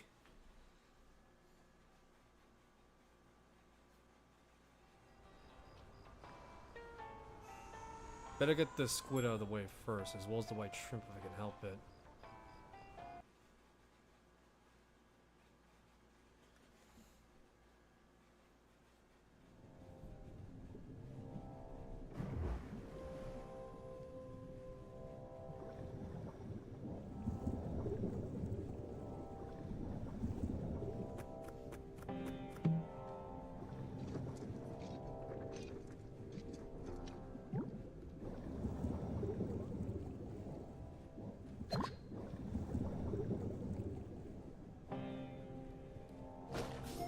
Right, white shrimp.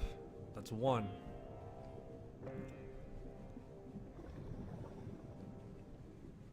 Gotta find the squid around here somewhere.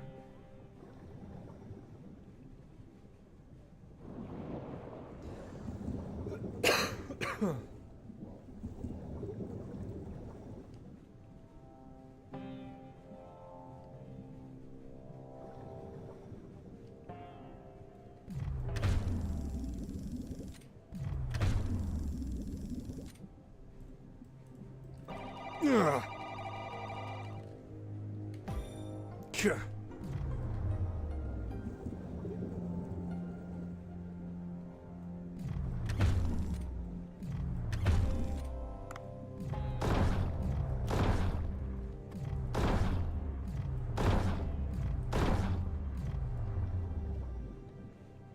Alright. That was a pretty tough adversary to take on, though. Get the shrimp over to transport. We got plenty to serve right now. The Humboldt squid. Now I just gotta find white shrimp. Like, that's gonna be easy.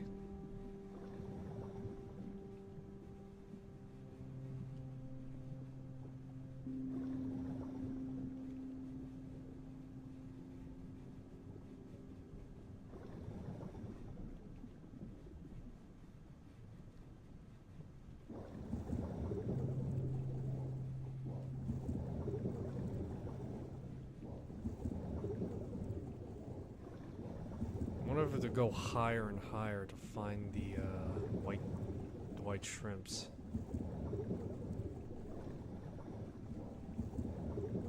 I'm not totally familiar with what depth they'd be available at.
Got some high quality cat food there.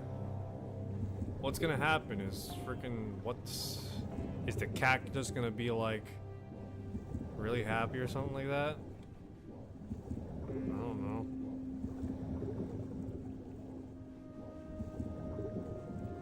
I don't know what cats are like because I have a dog that's pretty much a cat at this point. I wish I was kidding when I say that, but Shiba Inus are really high maintenance. Oh yeah, no, get a Shiba Inu, my dad's girlfriend said. It'll be great. Look, they may look cute, but at the same time, they're finicky for a good reason. And we are really ill-equipped to deal with a Shiba Inu.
Bring back the white shrimp, though. I refuse to lose that white shrimp, because that's the only link we have. It's not like I was carrying anything much either. What do you want me to bring back? Anything else was taken away by the frickin'... You know, anything else that was important was taken away by that.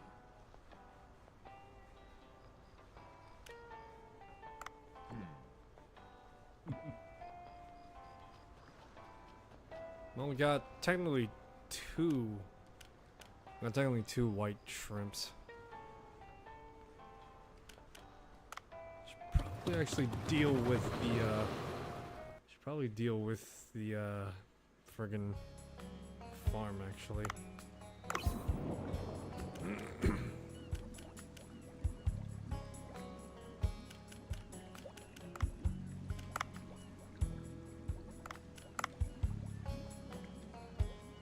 How many red cardinals do we just have in this godforsaken place?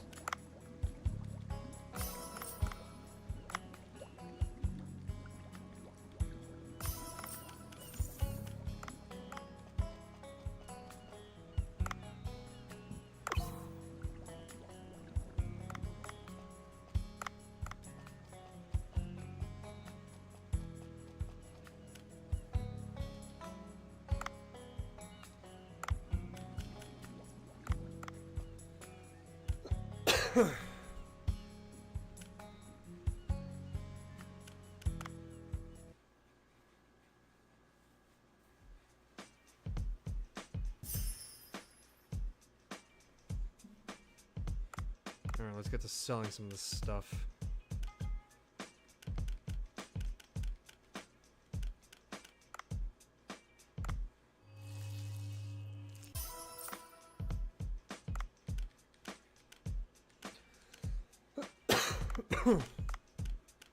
Got a lot of Trevally here.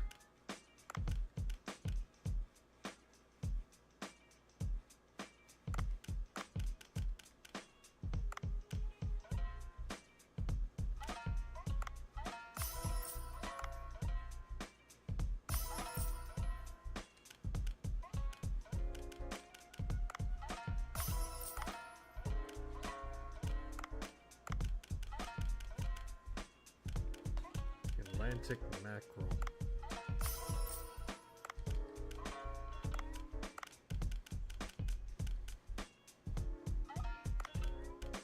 We have like so many just long-nosed stuff, man. It's crazy. You think at some point, someone would put together just like, I think the supplier has like a vendetta against shark, man. It's like, what? No, it's possible.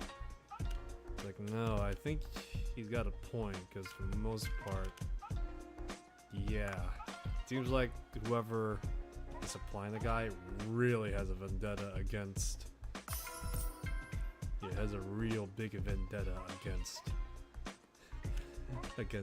sharks. Oh, and also Florida men too, because lionfish is on the menu. Alright, let's open up shop.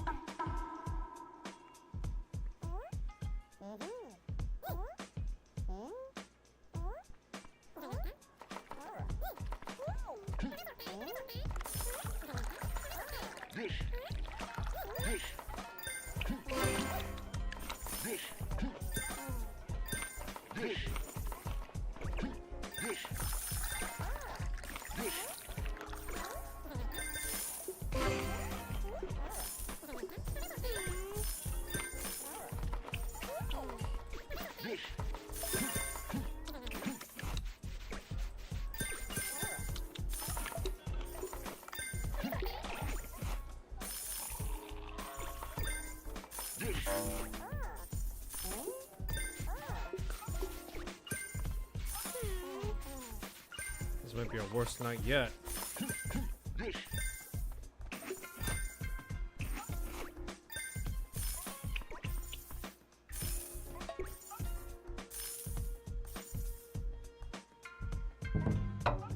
Bancho Sushi closed.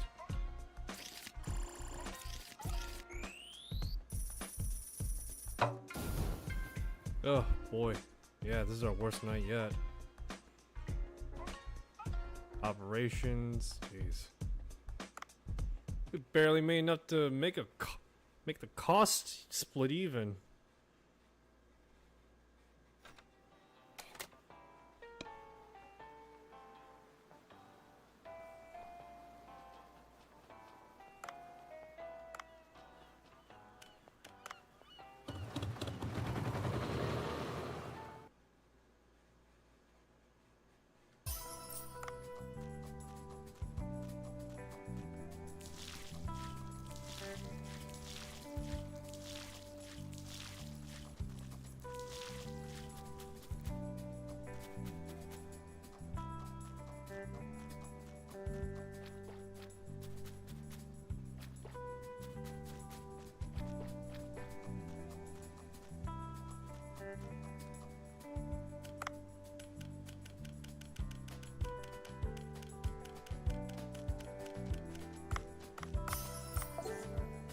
Alright, just now need to get the white shrimp, which should be pretty hard actually.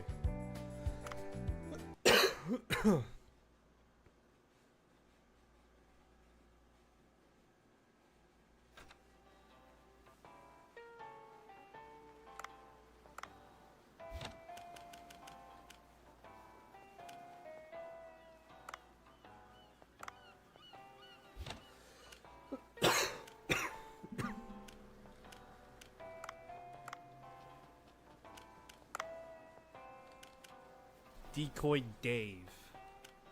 Huh.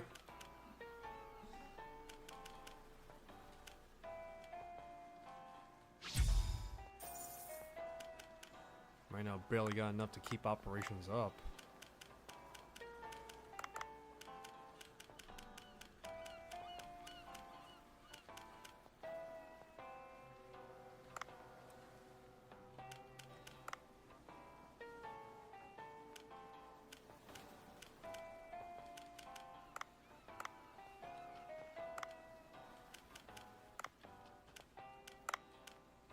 Sell some of the amethysts I have. Just casually just like sell Cobra like $500 worth of amethyst. Cheapskate. Alright, let's see here. Give me the upgraded trank. Give me the upgraded trank gun. I don't need to watch Coda from High School of the Dead do this, alright? I just need him to make me the stuff. A coral orb, vampire squid tentacle, and topaz. What? Puts large fish to sleep by stacking it multiple. So can the trank gun now just... So what is the point of the trank gun now? That's what I'm trying to figure out.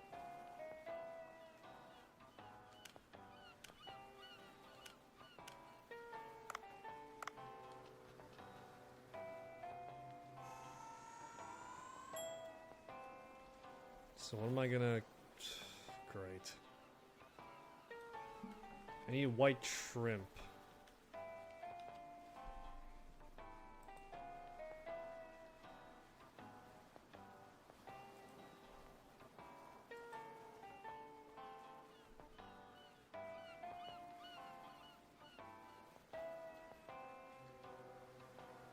So white shrimp's apparently catchable during the day. Okay. Wait,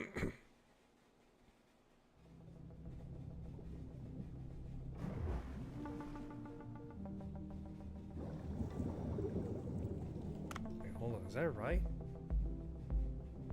White leg shrimp? Found in shallow and medium depths during night. Okay, so...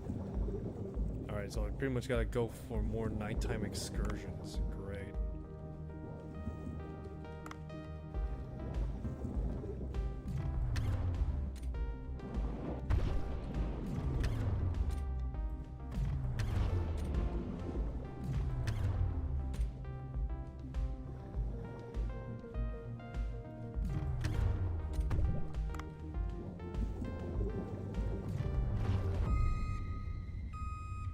Barely even got a shot off.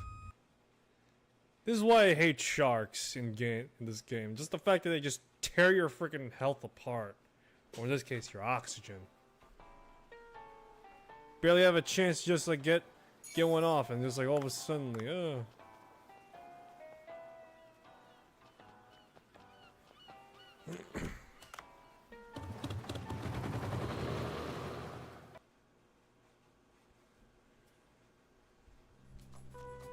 yeah, I got some cucumbers.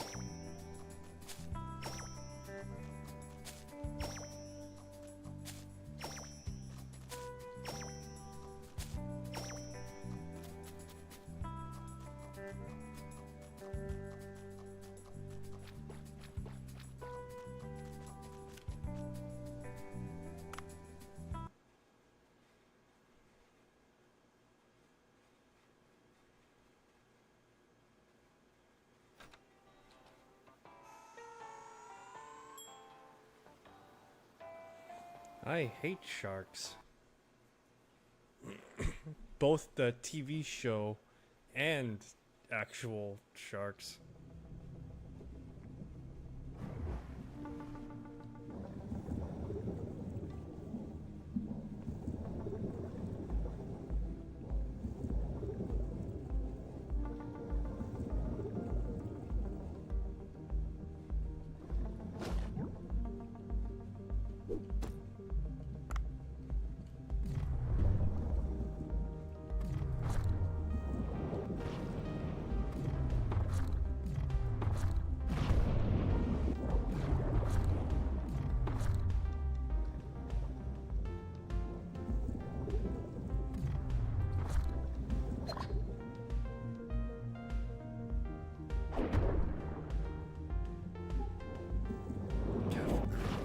Loud.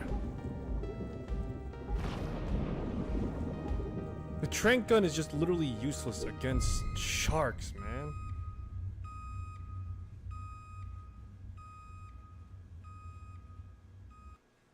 Like seriously, it is just completely useless against sharks. You would think, oh, tranq gun, it's able to at the very least, you know, be somewhat useful against large sharks, and I just dump a few more into them. But no, seriously, it's just completely, utterly useless against predator creatures. Like, what the flying fuck? What is the point of it if it's just a freaking useless item?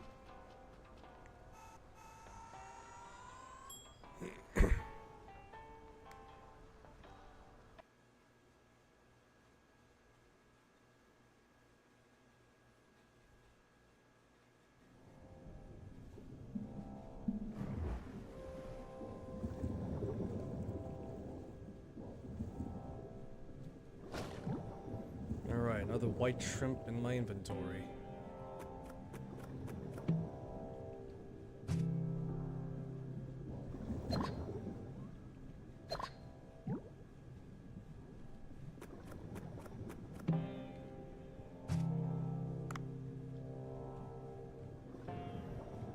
Yeah, this time I'm not fucking around, I'm packing heat.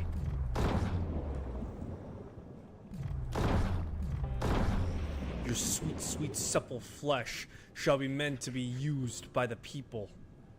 Don't worry, your kin will follow next.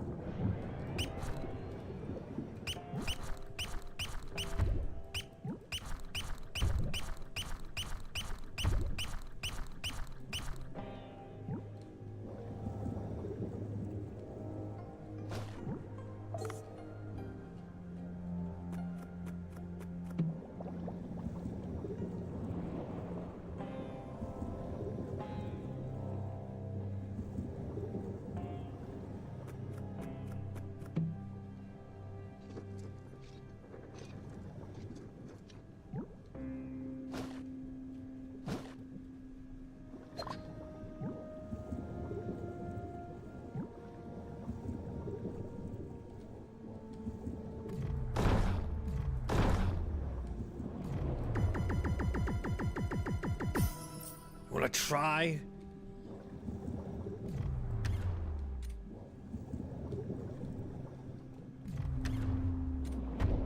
Come, come, die with your kin. There is no escape. Your flesh shall be your flesh shall be a sacrifice for all those to witness and eat.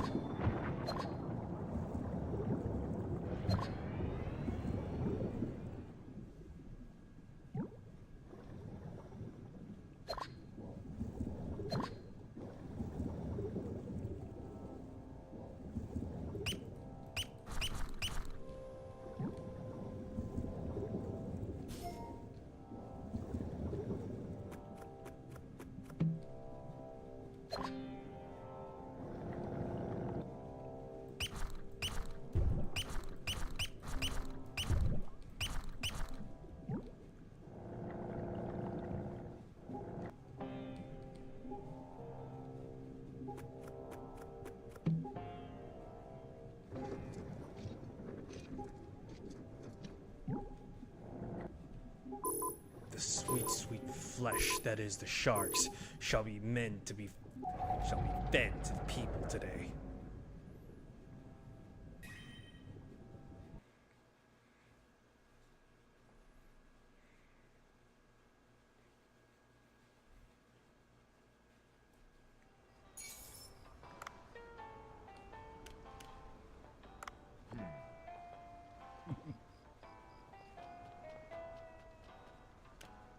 Alright, got all the ingredients now.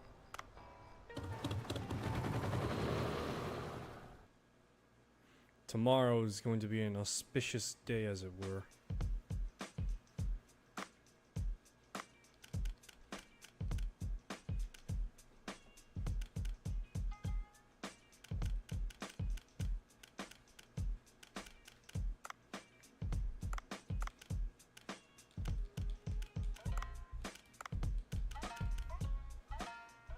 Sell the ever-living crap out of these sharks, man.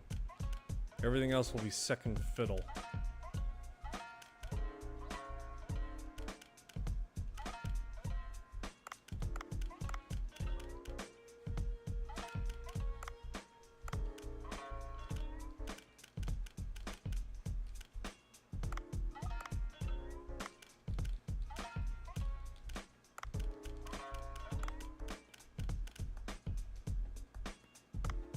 Dude, we got like a huge excess of shark. We gotta get rid of these somehow.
Closed for business.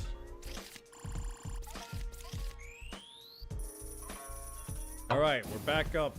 We're back up a little bit now. We're made like 1,000 today. 1,000 at the very least, beyond the typical expenses. So, I think that's like what now, 2,000?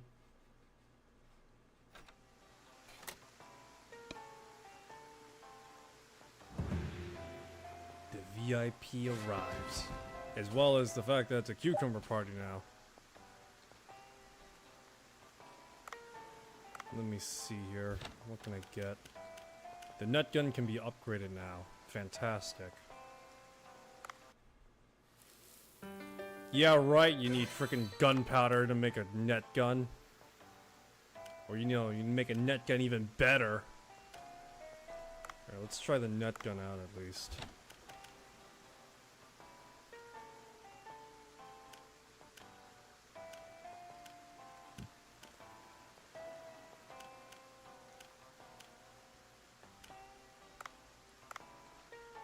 It's clear to some extent that non-lethal means is the best way to go about this right now. Let's see here, if I could catch like some... Let's see if I could catch some actual fish now.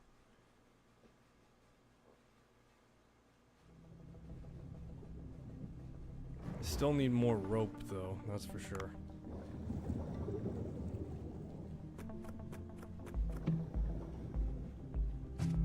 Really wish these harpoon tips could be saved right now. That's the sound of tuna moving. Let's see if I can catch some. Damn, that's still not good enough for that.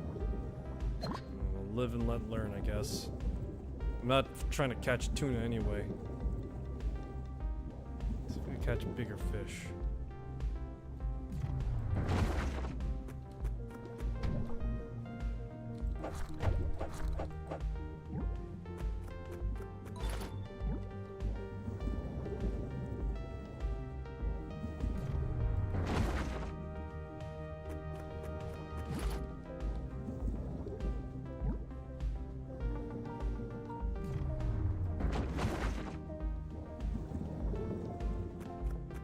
Very effective way of catching a lot of fishes now, though, that's for sure. Don't need to go out of my way to get them all bunched up.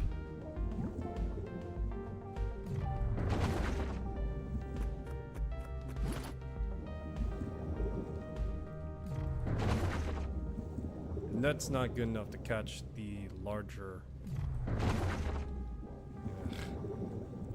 predatory ones are going to be a pain to get under control, that's for sure. And that gun's a step up from the trank gun, because at the very least it makes it obvious the fact that its use is against certain. It makes it obvious the fact that its use is against certain fishes.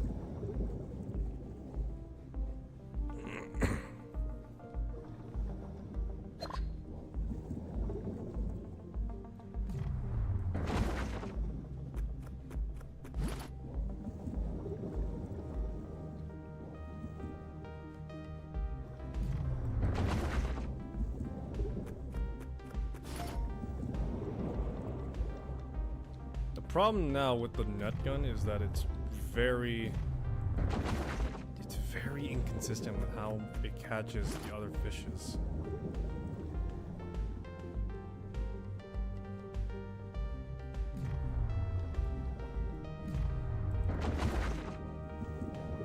It feels kind of really like scattershot as to how I'm catching these fishes right now.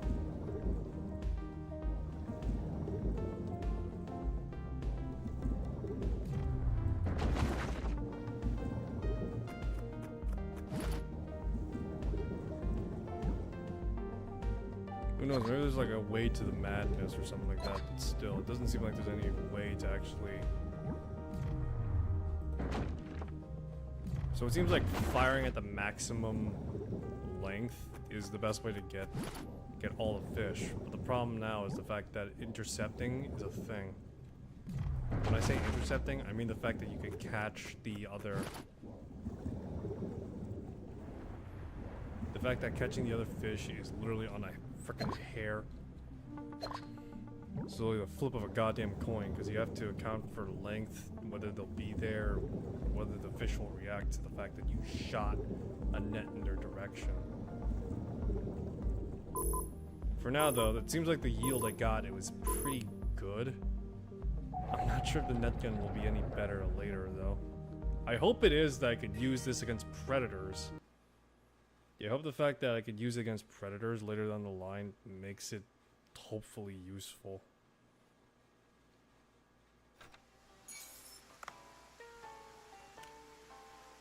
Rank 2s, a bunch of rank 1s, but look at that.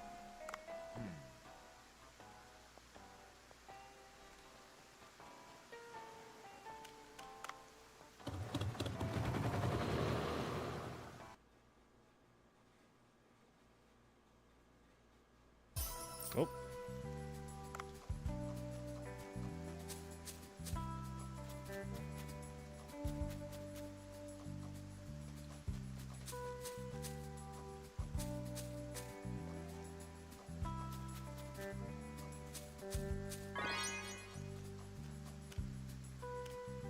Okay, so looks like all the weeds have been taken care of, at least for the time being. Nature must heal.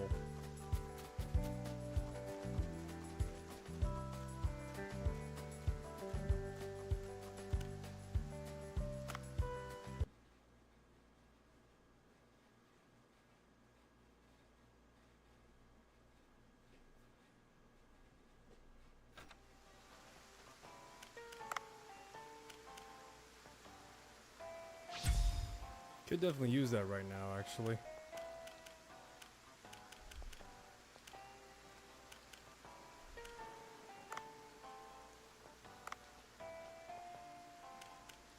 Let's see here. Sushi. Go back to the sushi bar for the time being. Want to see if I can get...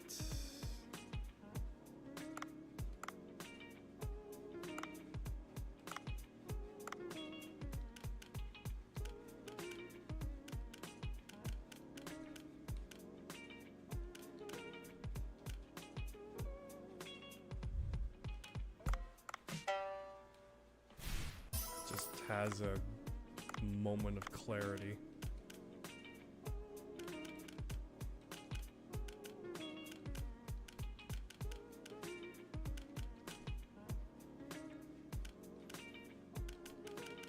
Okay, so what dishes do we have that could possibly... Okay, we don't have any.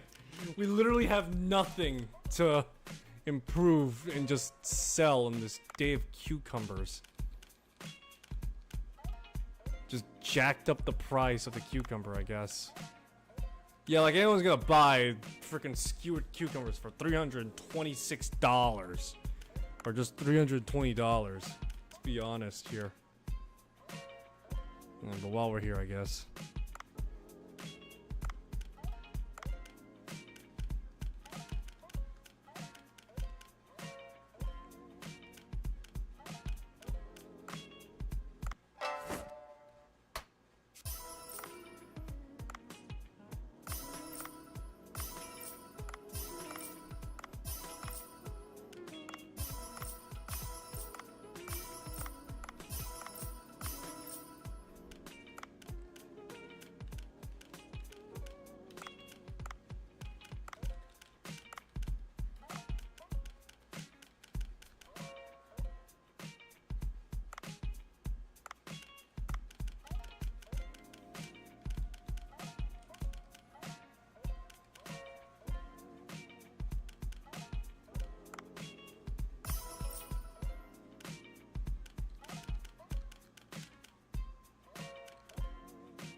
Let's go back to the farm real quick. Maybe we get some more cucumbers.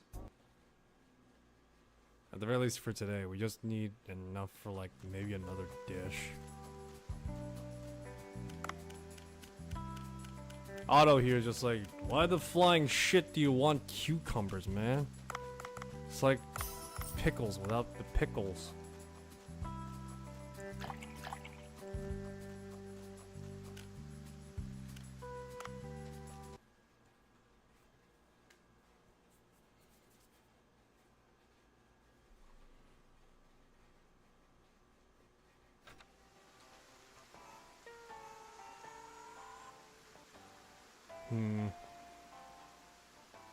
Alright, better go back in to get some more rope, I guess. Actually, I got the steel trap in my back pocket right now. I could probably get something that's pretty...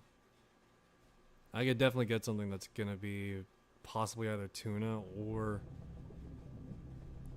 maybe a large shark. Better use it sparingly, though.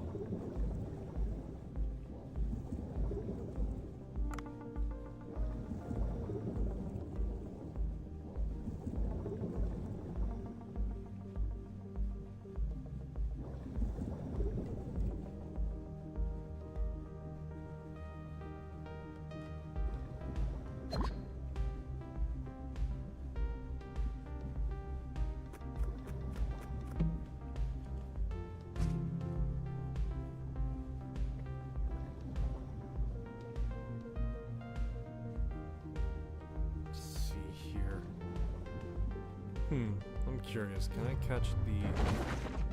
No, I cannot.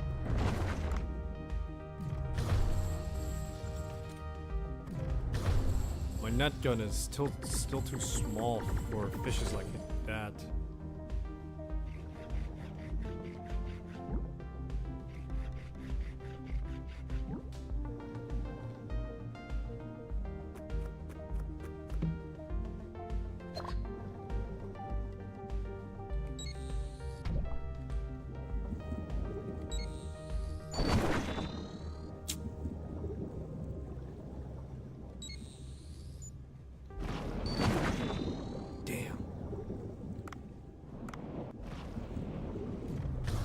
Net sucks. At least in the sense that the frickin'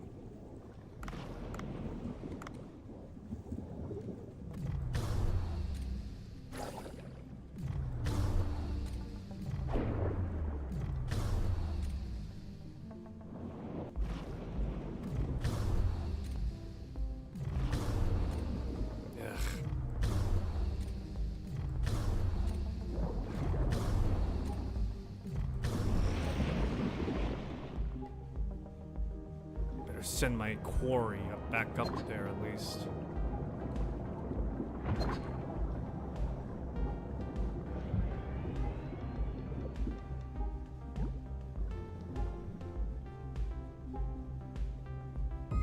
I die knowing that the Thresher Shark died before I did.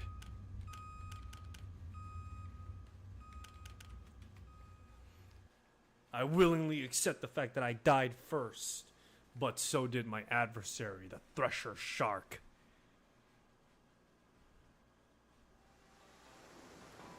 Yeah, cucumbers are being celebrated. Don't know why, but yeah.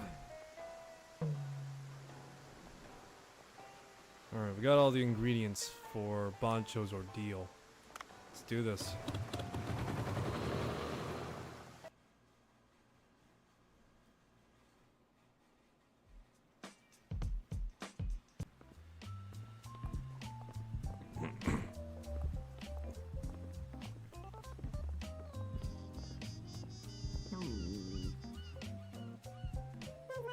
Hello everyone, this is Yue from NDC Station.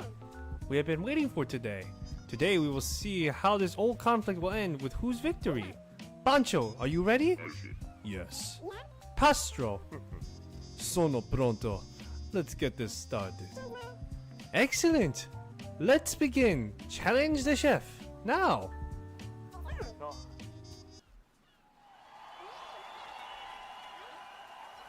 Dutch of the Black Lagoon versus that guy.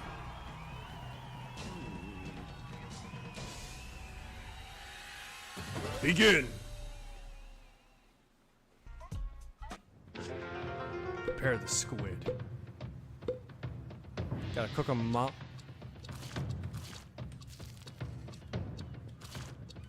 Got a cooking mama this crap.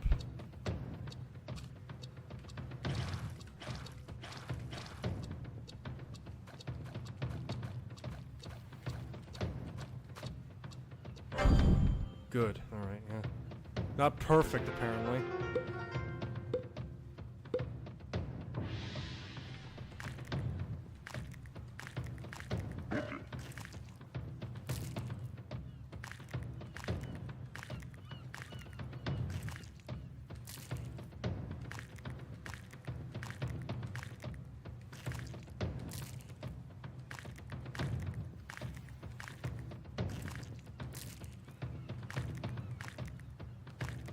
Why are there just maggots just hanging in there? Add the ingredients to the fire.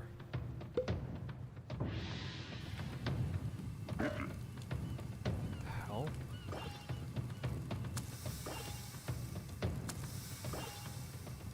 Oh, okay, I see. Oh, hell, you gotta be fucking with me.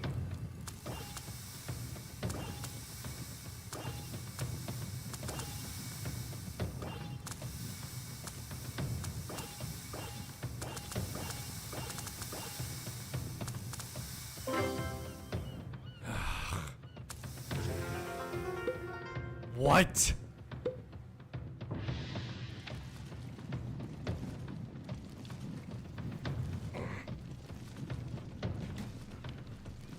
Come on.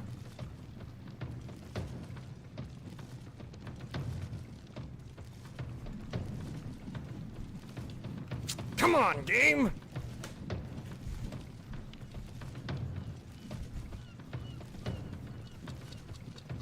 God, what the hell is this? I'm literally in... Motherfucker! What the hell is this section? Alright, good. Alright, whatever.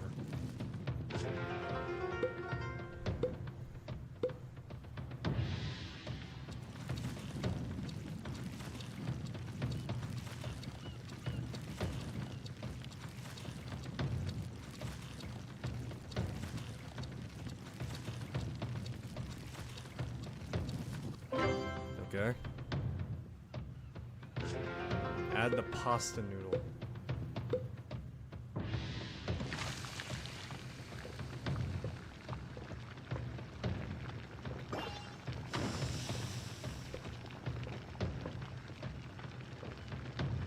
Come on.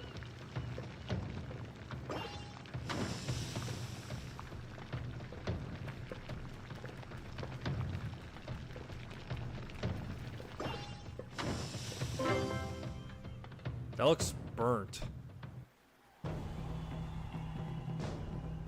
Oh, no, okay, that's what it looks like, okay.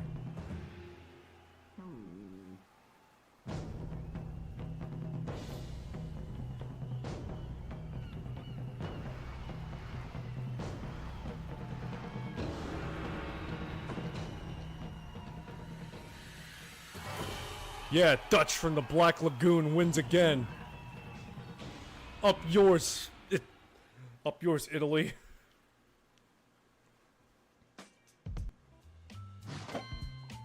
'89 to '93. Wow, really?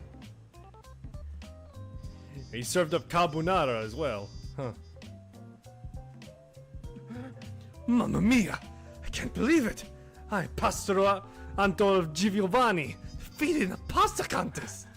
I can't accept the judge's call. This show is lame and not worth my time. Audible.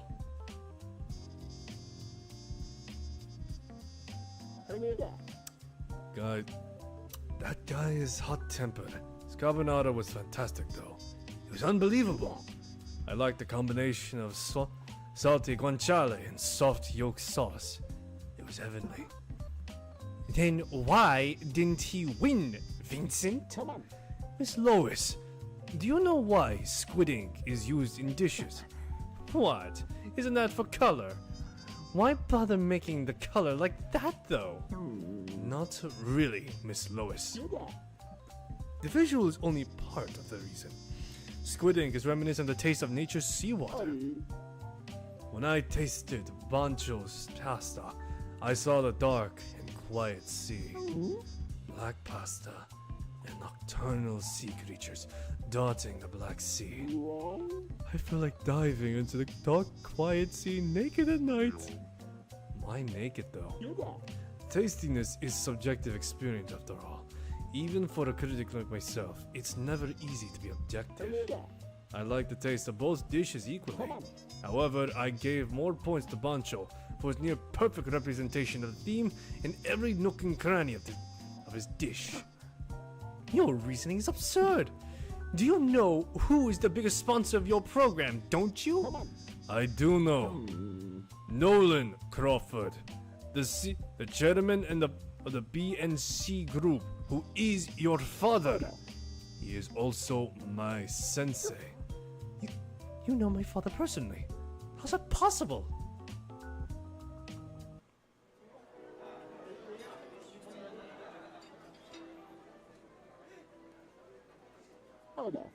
When I was young, I worked at your father's restaurant in New York.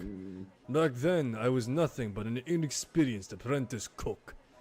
I was lucky to be hired by your father.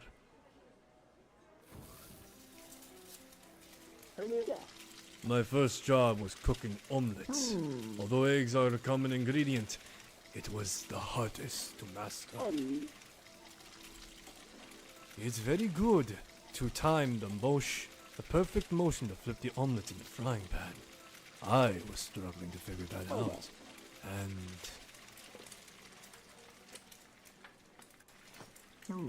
And someone tapped my shoulder with a smile on his face.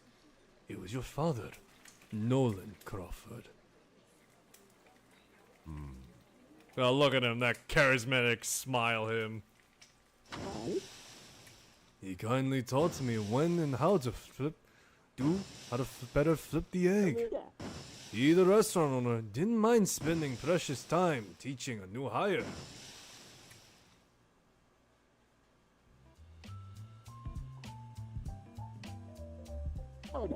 His passion and creativity towards food were inspirational. He was always looking for new tastes and experimenting with new recipes.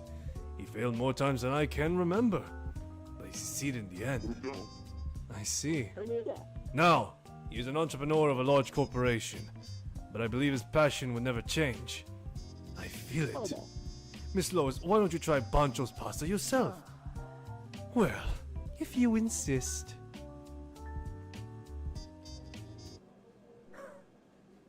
Look at the old hag's expression.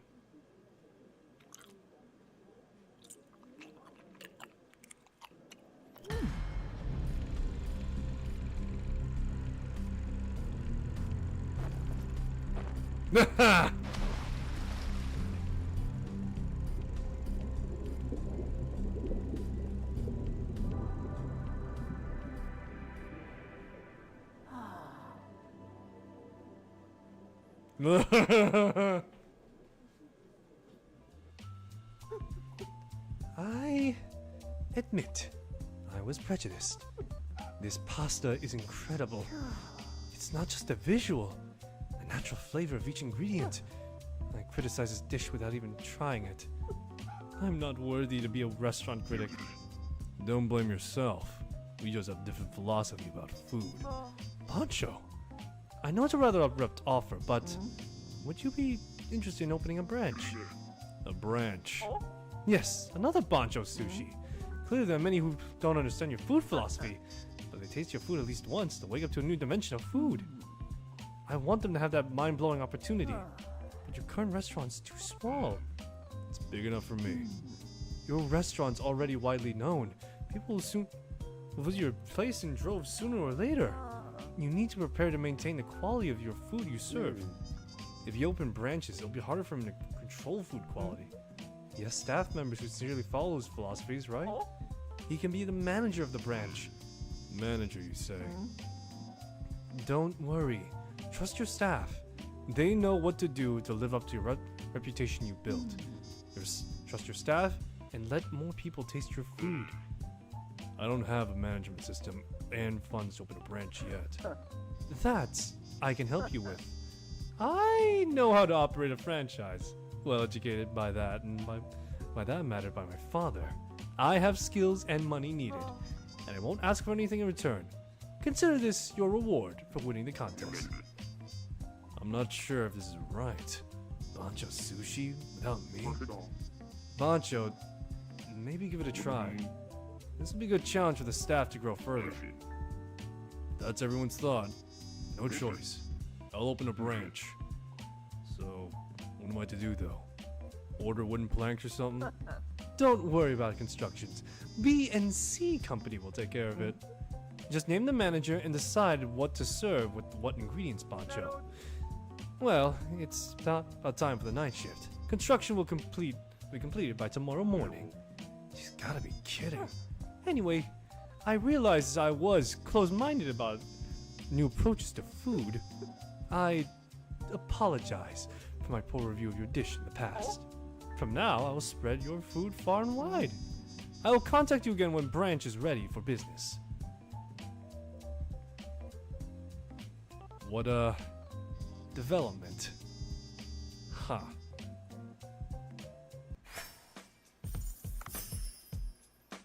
Ha. Great. We got anything more to serve on the menu with cucumber? We don't have spider crabs. We barely have any carrots as well. Oh, to hell with it. Give me a sec, Bancho. Let me go out and buy some carrots for you. Because I'm just that type of guy.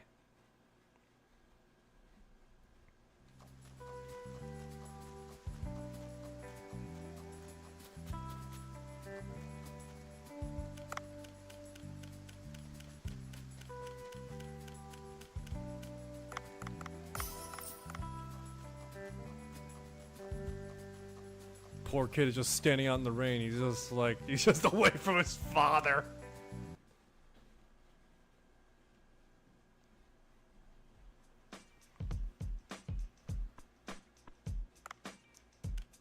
Got skewered cucumber and the other dish. Look, we'll just serve it up as is, alright?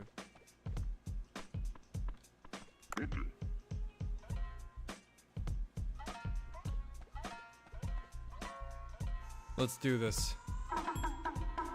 Time to earn some cash, if at all.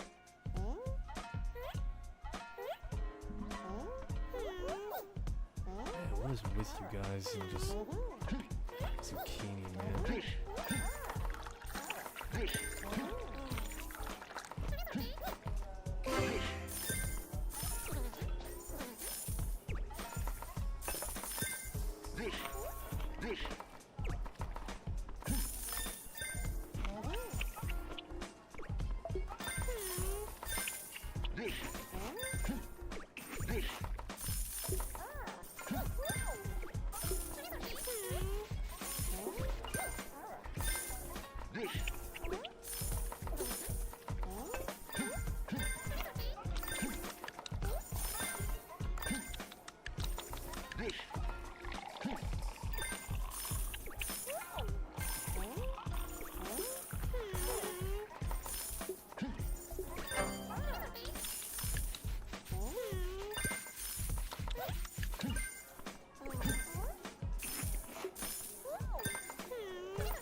Nice tidy profit at least.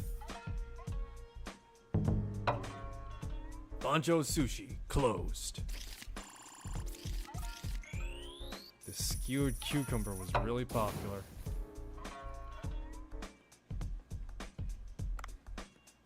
Got 1,500 out of that now. Nice. That's a nice net gain right there.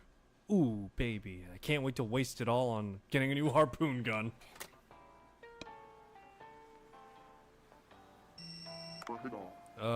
Miss Lois. The branch is ready for business. That quickly. The administrative agility of BNC is top in the industry. See, visit the branch with Bancho. I'll see you there. Bancho Sushi branch. A branch of Bancho Sushi is now open.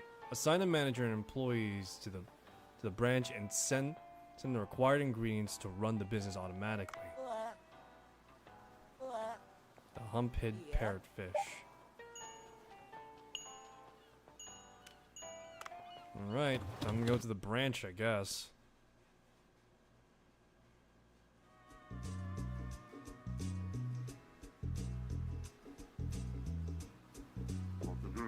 Oh, this is the branch. Quite the tropical vibe.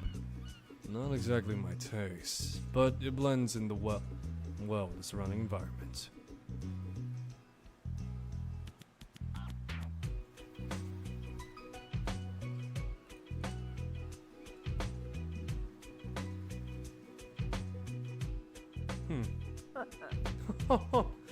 This is a time-proven theme for restaurants on the beach. Let me explain how to run your branch. Obviously, you need staff members to run your business. Open the staff menu down below. You need at least 3 staffs to run the store. How many do I need that many? Yes, because neither you or Dave will be there at the branch. You need to hire a manager to supervise the business here. Of course, you need to staff the dining area, kitchen as well, just like at the HQ. And that's why you need minimum of 3 staff to run, up, and open the branch. A manager. That's right. Manager is most important. It's because the number of ingredients available and the number of customers depend on the stats of your manager. The best appointed manager with the highest stats to the manager position. Oh, if I appoint a manager, they'll run the business on their own. No, your manager can't run the business against the operation policy of the HQ. Set the policy to give guidance to the manager, according to which the manager will prepare the menu appropriately. So I could instruct the manager of what I see as fit, right? Expensive dish or dishes with the most ingredients first. Exactly. Let's talk about ingredients. The grade of your manager determines the ingredients you use at the branch. Check ingredients currently available and predict the sales revenue. Well, it seems like there's no ingredients at the branch at the moment. It's not open yet. You can bring ingredients from the HQ or the fish farm anytime. Would you click deliver down below? You could send ingredients from here.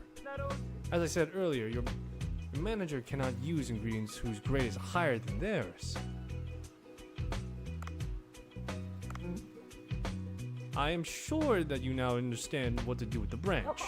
I own a second restaurant. Twice the revenue. Only if you run it successfully, I might add. We'll see how that goes, okay? Let more people experience your culinary revolution. I'm sure they'll love your recipes. Bancho Sushi formed a restaurant branch.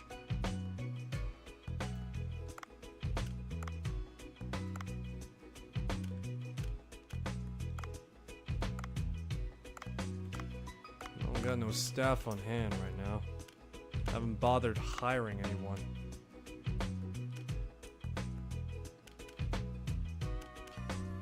Let's see here.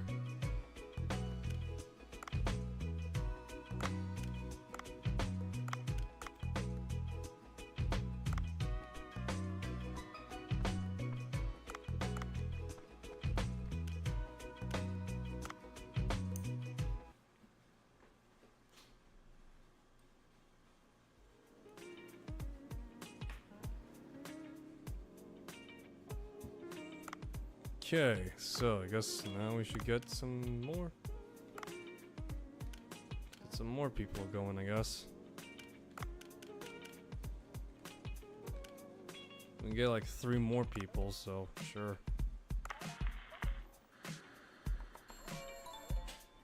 Hiring has begun. Grand. Probably send Toko or something over to the other branch. He seems to be a competent cook, that's for sure.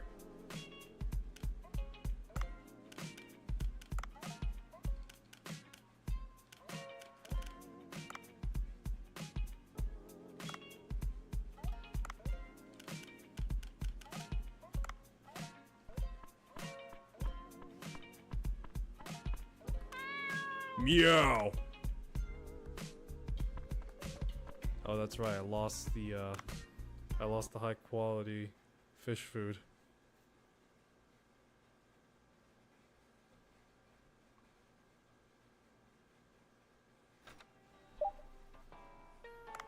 Alrighty, let's see here. Can use an upgrade to the harpoon gun now. Harpoon gun is now as high as it gets. I like to be able to breathe, please.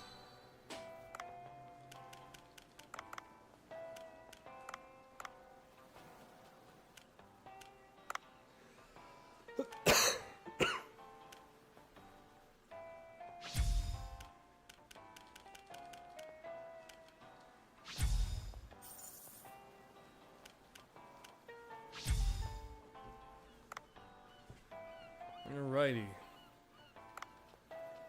Suppose no time like the present. Go to the glacial area.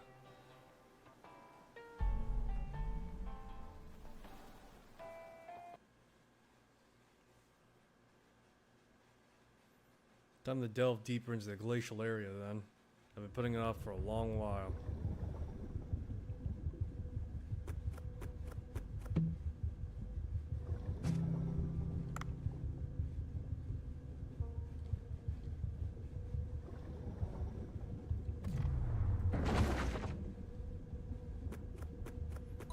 Got a bunch of new fishes now.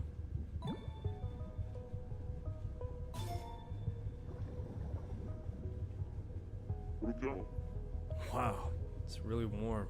Completely different from before. Time to really explore.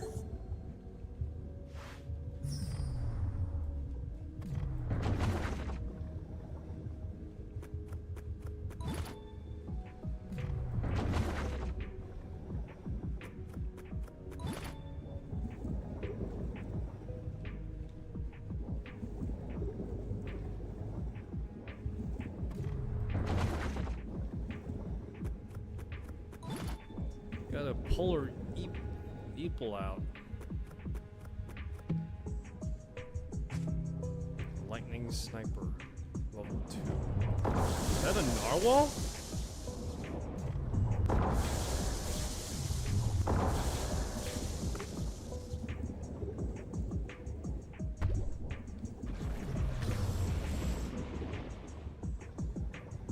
I need a full excavation on this, man. Bring a narwhal up to the surface. Yeah, I was right. It was a narwhal. Narwhal, narwhal swimming in the ocean. The door. Stone slab. Should take a picture of it.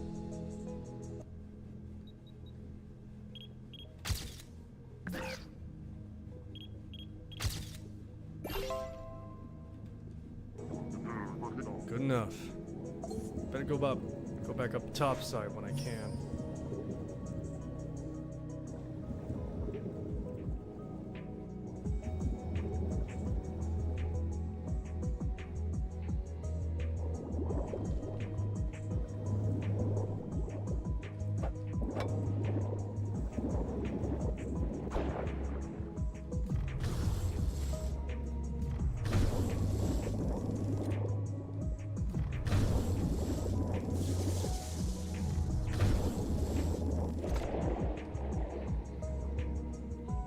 More of these things.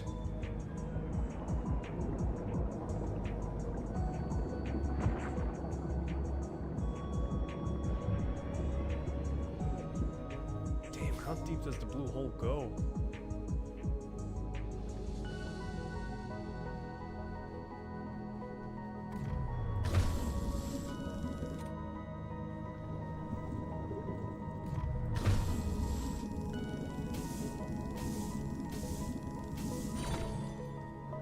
Arctic cod.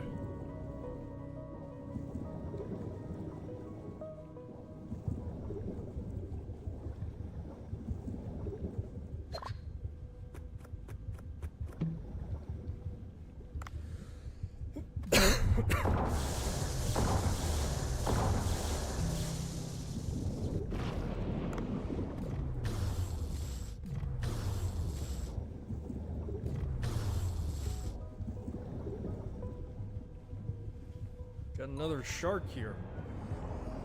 Let's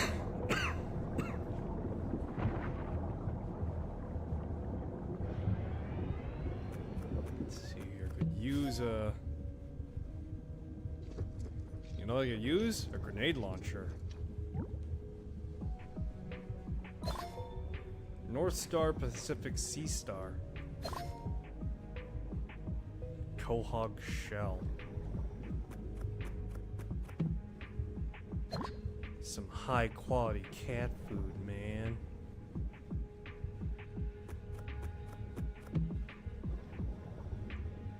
A baseball? What? Yeah, no, just casually just have a baseball on hand. Don't know why though.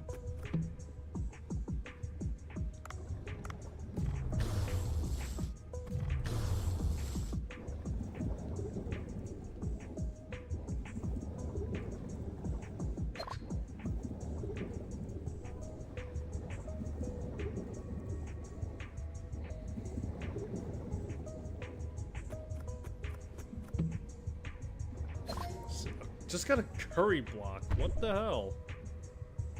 Who the hell just leaves a curry block down in the cold ocean?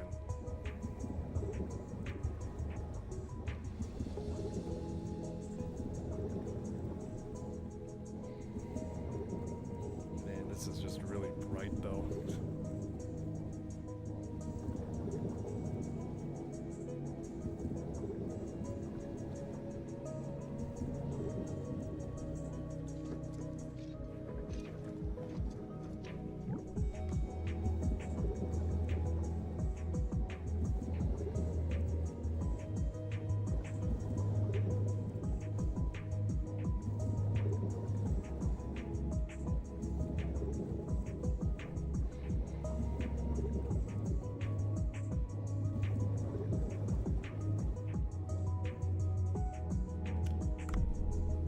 Better head back to the boat for now.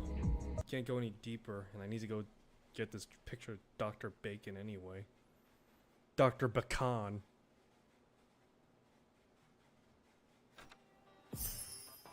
Explore the glacial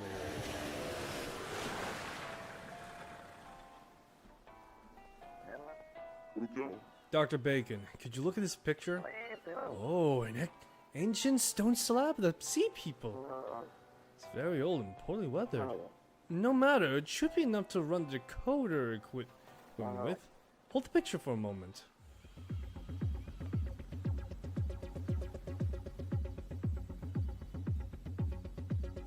So what am I supposed to do? Oh.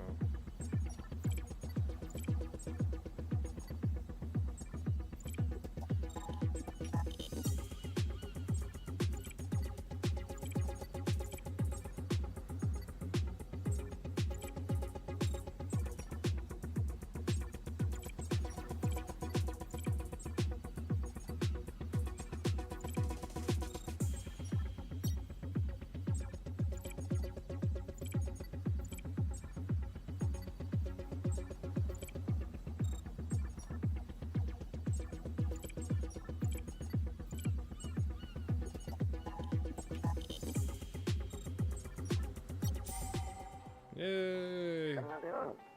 Good, I can read them. How lucky. That's a relief. What does it say? Some sort of spell? The letters are unfamiliar to me, so it's hard to decipher them clearly. Why don't you ask the sea people?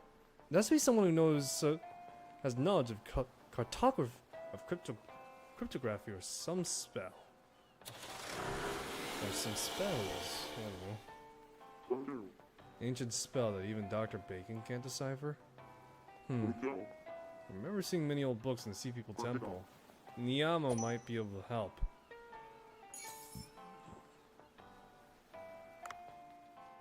Got the polar eep out, some narwhal meat, and yeah.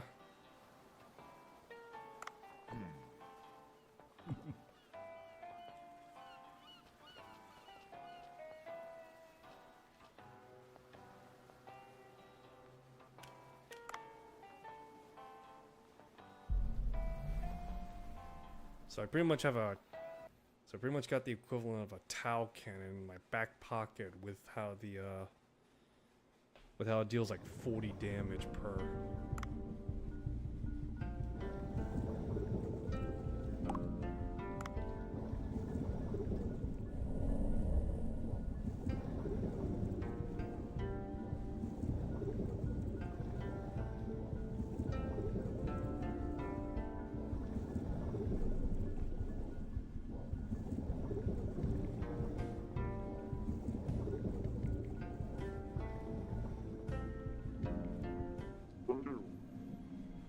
Suvam, what are you doing here?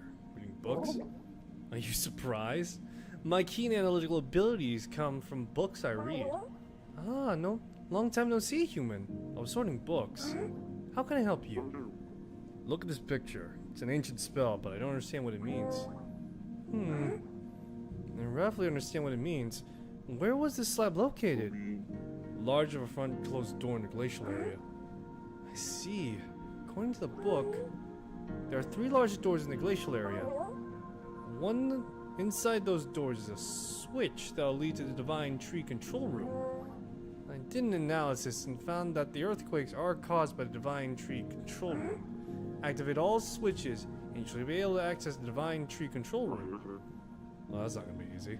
How am I supposed to open the door? The materials the door is referring to... Ah, you need to cast a spell to open the door. But I don't speak the language of the sea people. Of course not. Then... why don't you bring Suvram with you then? Suvram, you say? Human, can't do anything without me. Looks like you're in trouble. I'll give you a hand this time. Not so sure about this. Best of luck to you, Suvram. May King Long's protection be with you. Stop worrying about me. Just lead the way, human.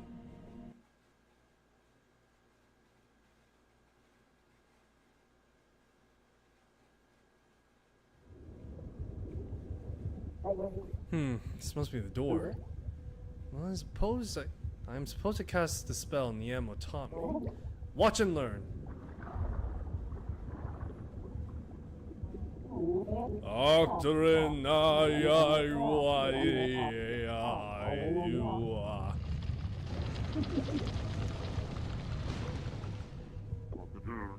Door open. Impressed. You realize my greatness. You said it was a spell. Do you have the dance as well to open it? Oh, that. I need to dance to keep with the beat. Got it. So, let's check inside. My waist hurts from the dance. Unfortunately, you have to go at this alone today, human.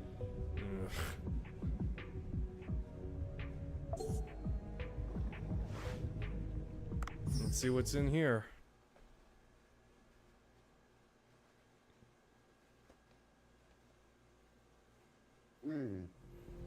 There must be a switch to operate the Divine Tree Control Room inside. Gut's telling me the passage will cause for trouble, but I have no way. Need to tread lightly. Piece of rotating equipment's blocking my way. I think I'd started myself.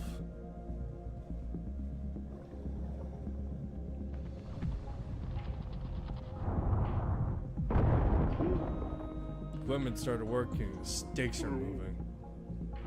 Best not to be skewered.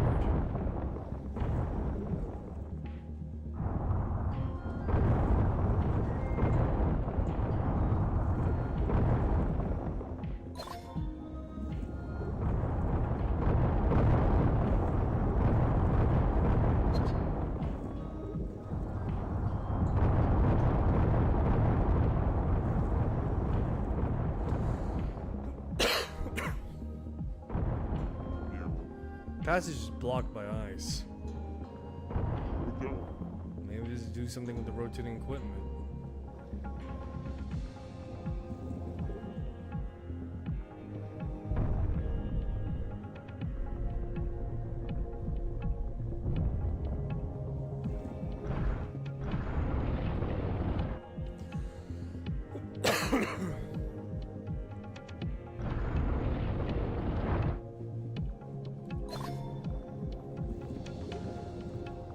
Got the jade plate.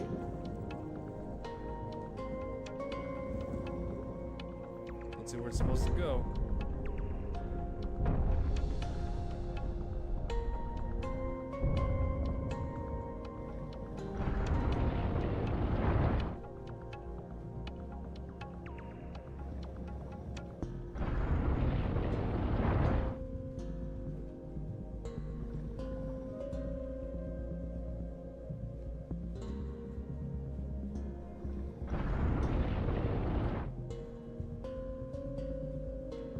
This. I don't know, I'm just making stuff up as I go.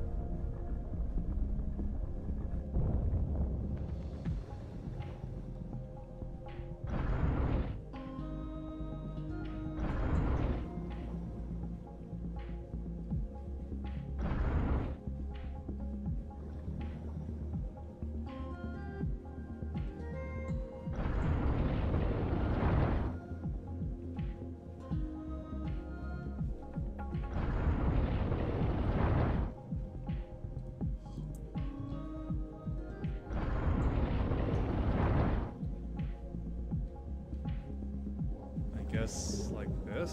I don't know.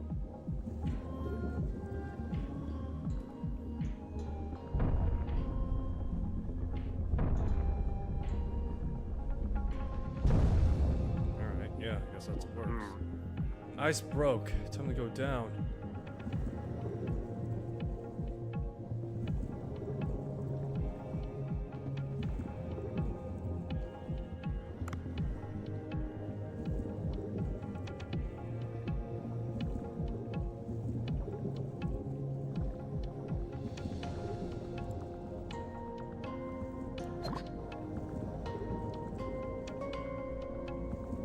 Catch, you got some ammo.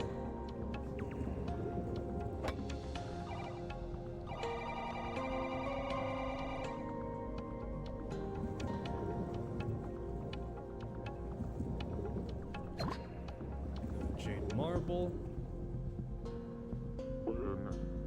Another room. Statue of King Long. It's strange. Its pose is different from the one depicted in the mural.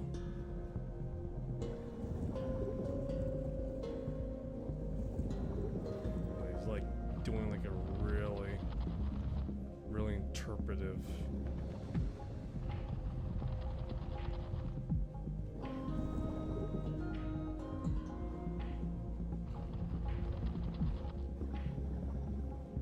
He's got to do that JoJo Bizarre Adventure stance, man.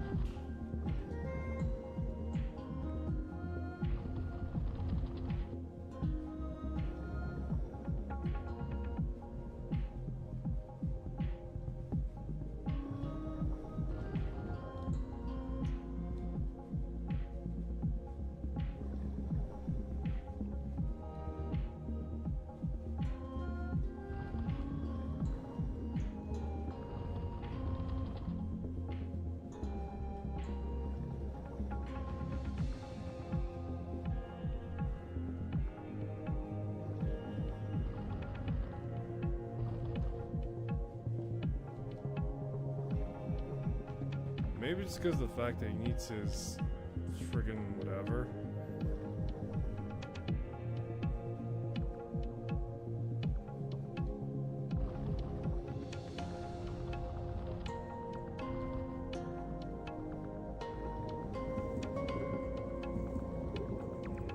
I don't know what you want me to do, game. This is as close as it gets right now.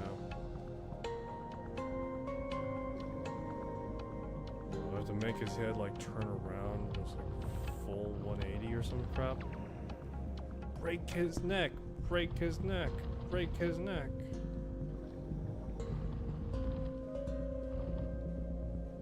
Look, it looks as though the friggin' thing on his waist is missing. So that's the closest thing I got going for me right now.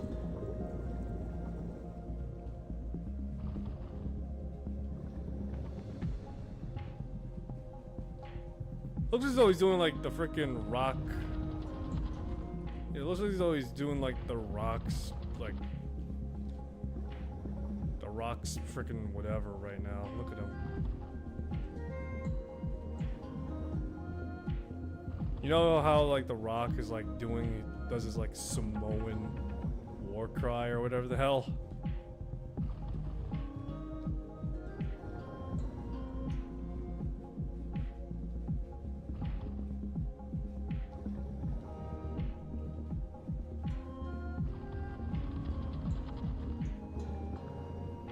Yeah, well, it pretty much almost looks like that. It just looks like the Rock is like doing.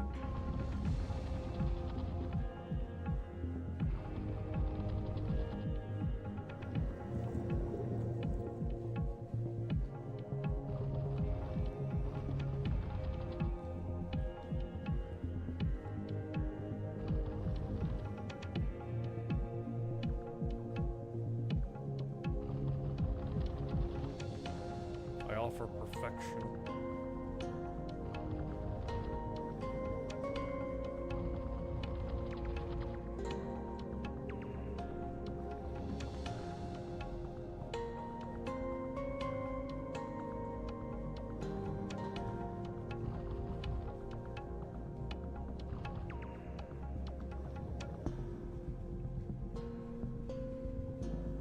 Game, I don't know what to tell you, besides the fact this is what it is.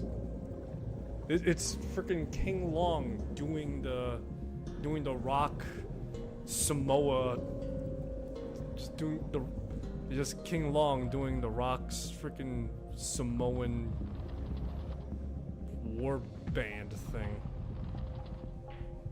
Where he's like trying to intimidate the crap out of someone or something like that. I don't know.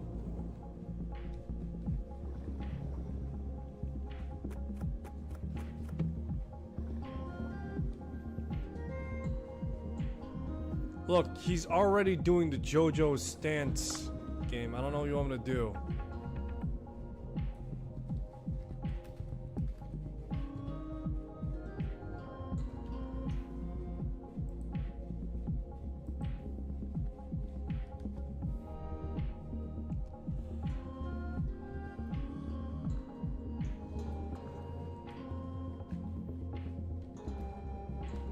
King Long statue, come on. Chapter 6. Blah blah blah, all this sort of stuff.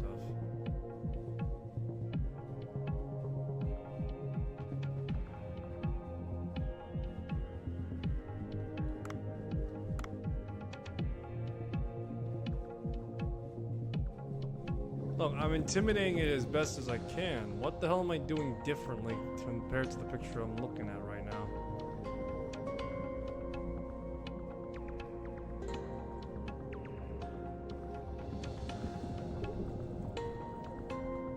I don't know, maybe his arm is slightly off position or some crap.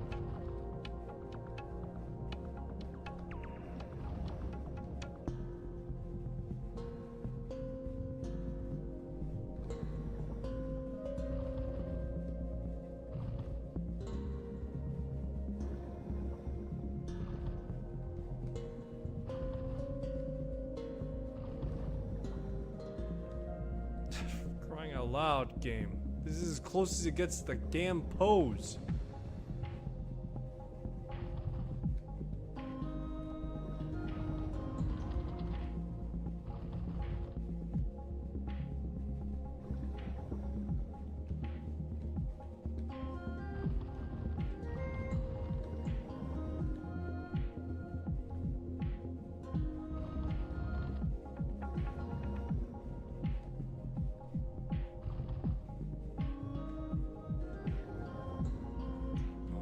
God almighty.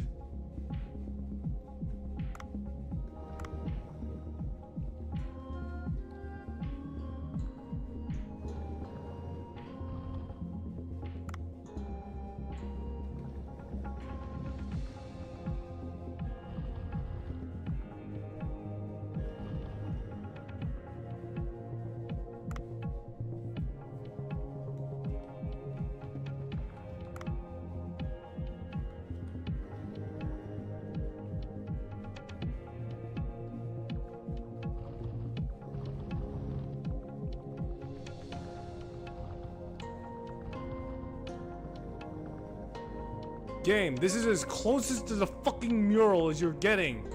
What in flying shit am I not fucking seeing in the picture right now?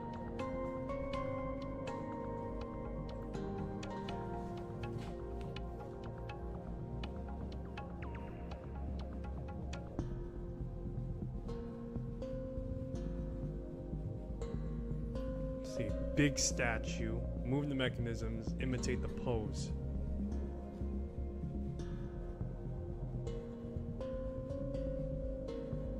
Fuck's sakes, game. I have no idea what it is you want me to fucking do. Goddamn King Long is doing his JoJo Bizarre Adventure stance perfectly. Unless for some ungodly arbitrary reason it's just a millimeter off.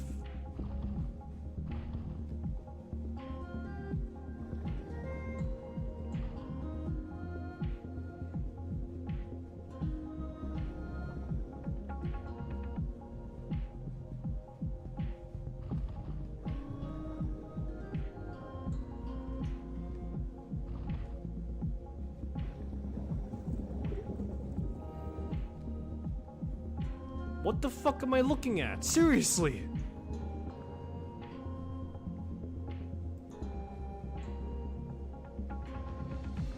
This walkthrough I'm looking at Neo Seeker is just useless because it's just like, oh yeah, no, match and imitate the picture. Yeah, What do you think I'm doing right now? This is as imitated as it gets. I swear to God, if someone just says his arm is slightly elevated, I'm fucking pissed.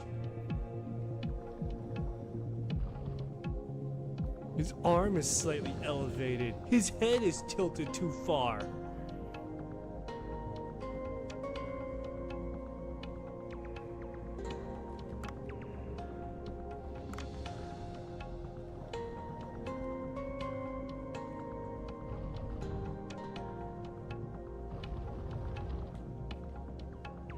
Are you fucking kidding me?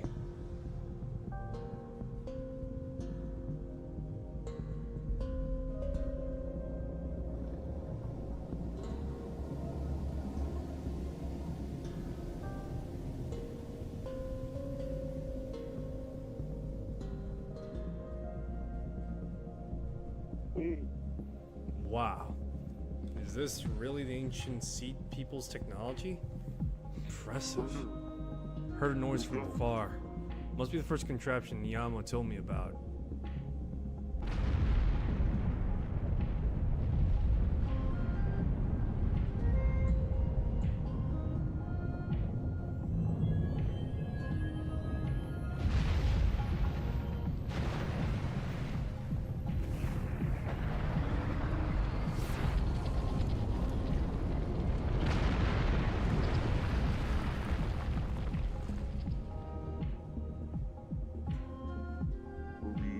Path is open up. Let's return to the village and tell Tenzin. I'm hungry.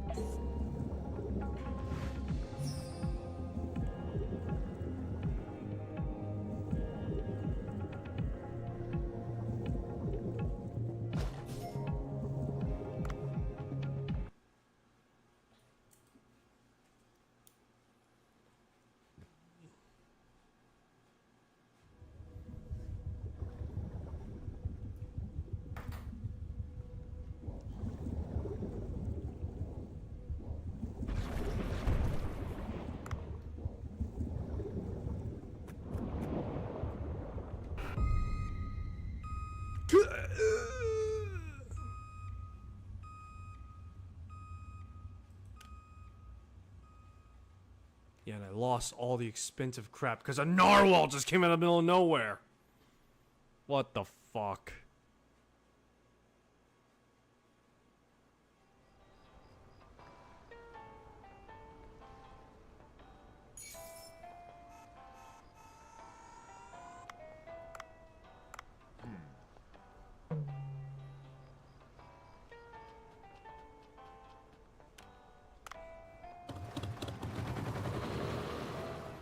Ah, yes, all the expensive jade treasures I just picked up.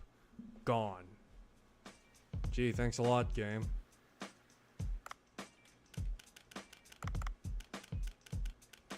He's like, yeah, you picked it up, nope, it's gone.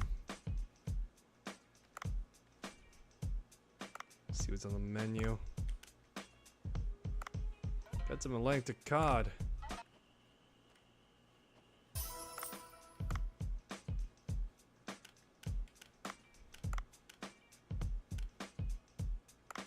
Serve up this goddamn narwhal's cousin at least. Makes me feel slightly better.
Okay.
There are no items on the menu.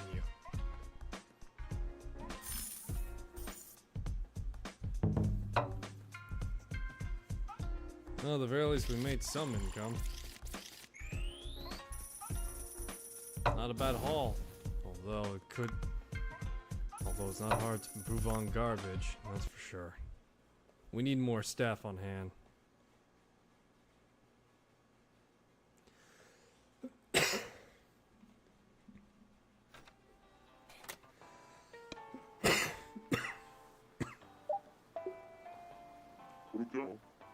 Mail? Let's see. Curry's Party. Spice Lab. It's a perfect combination of various spices and ingredients. The waters of the blue holes are like a World Fair exhibit. Exhibits all kinds of marine species. What kind of Patal specials shall we find with various fishes and spices? Okay.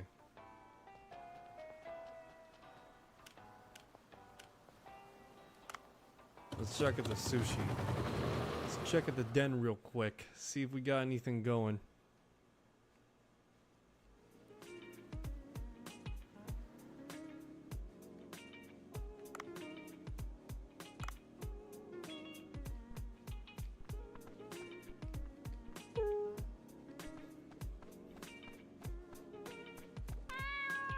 Meow.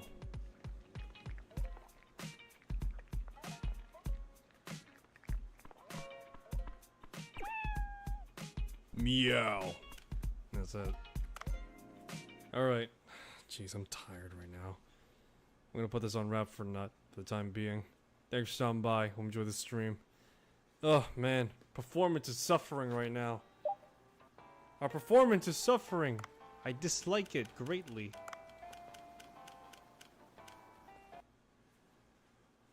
Yes, I dislike it greatly, so we'll have to try and pick up the slack next stream. That being tomorrow around the time of... God if I know at this rate. I'll try and stream a little earlier, but still, it's gonna be fairly late all things considered. But yeah, thanks for stopping by. Hope you enjoyed it. See you next one. Till then, take care of yourself. I'll see you soon.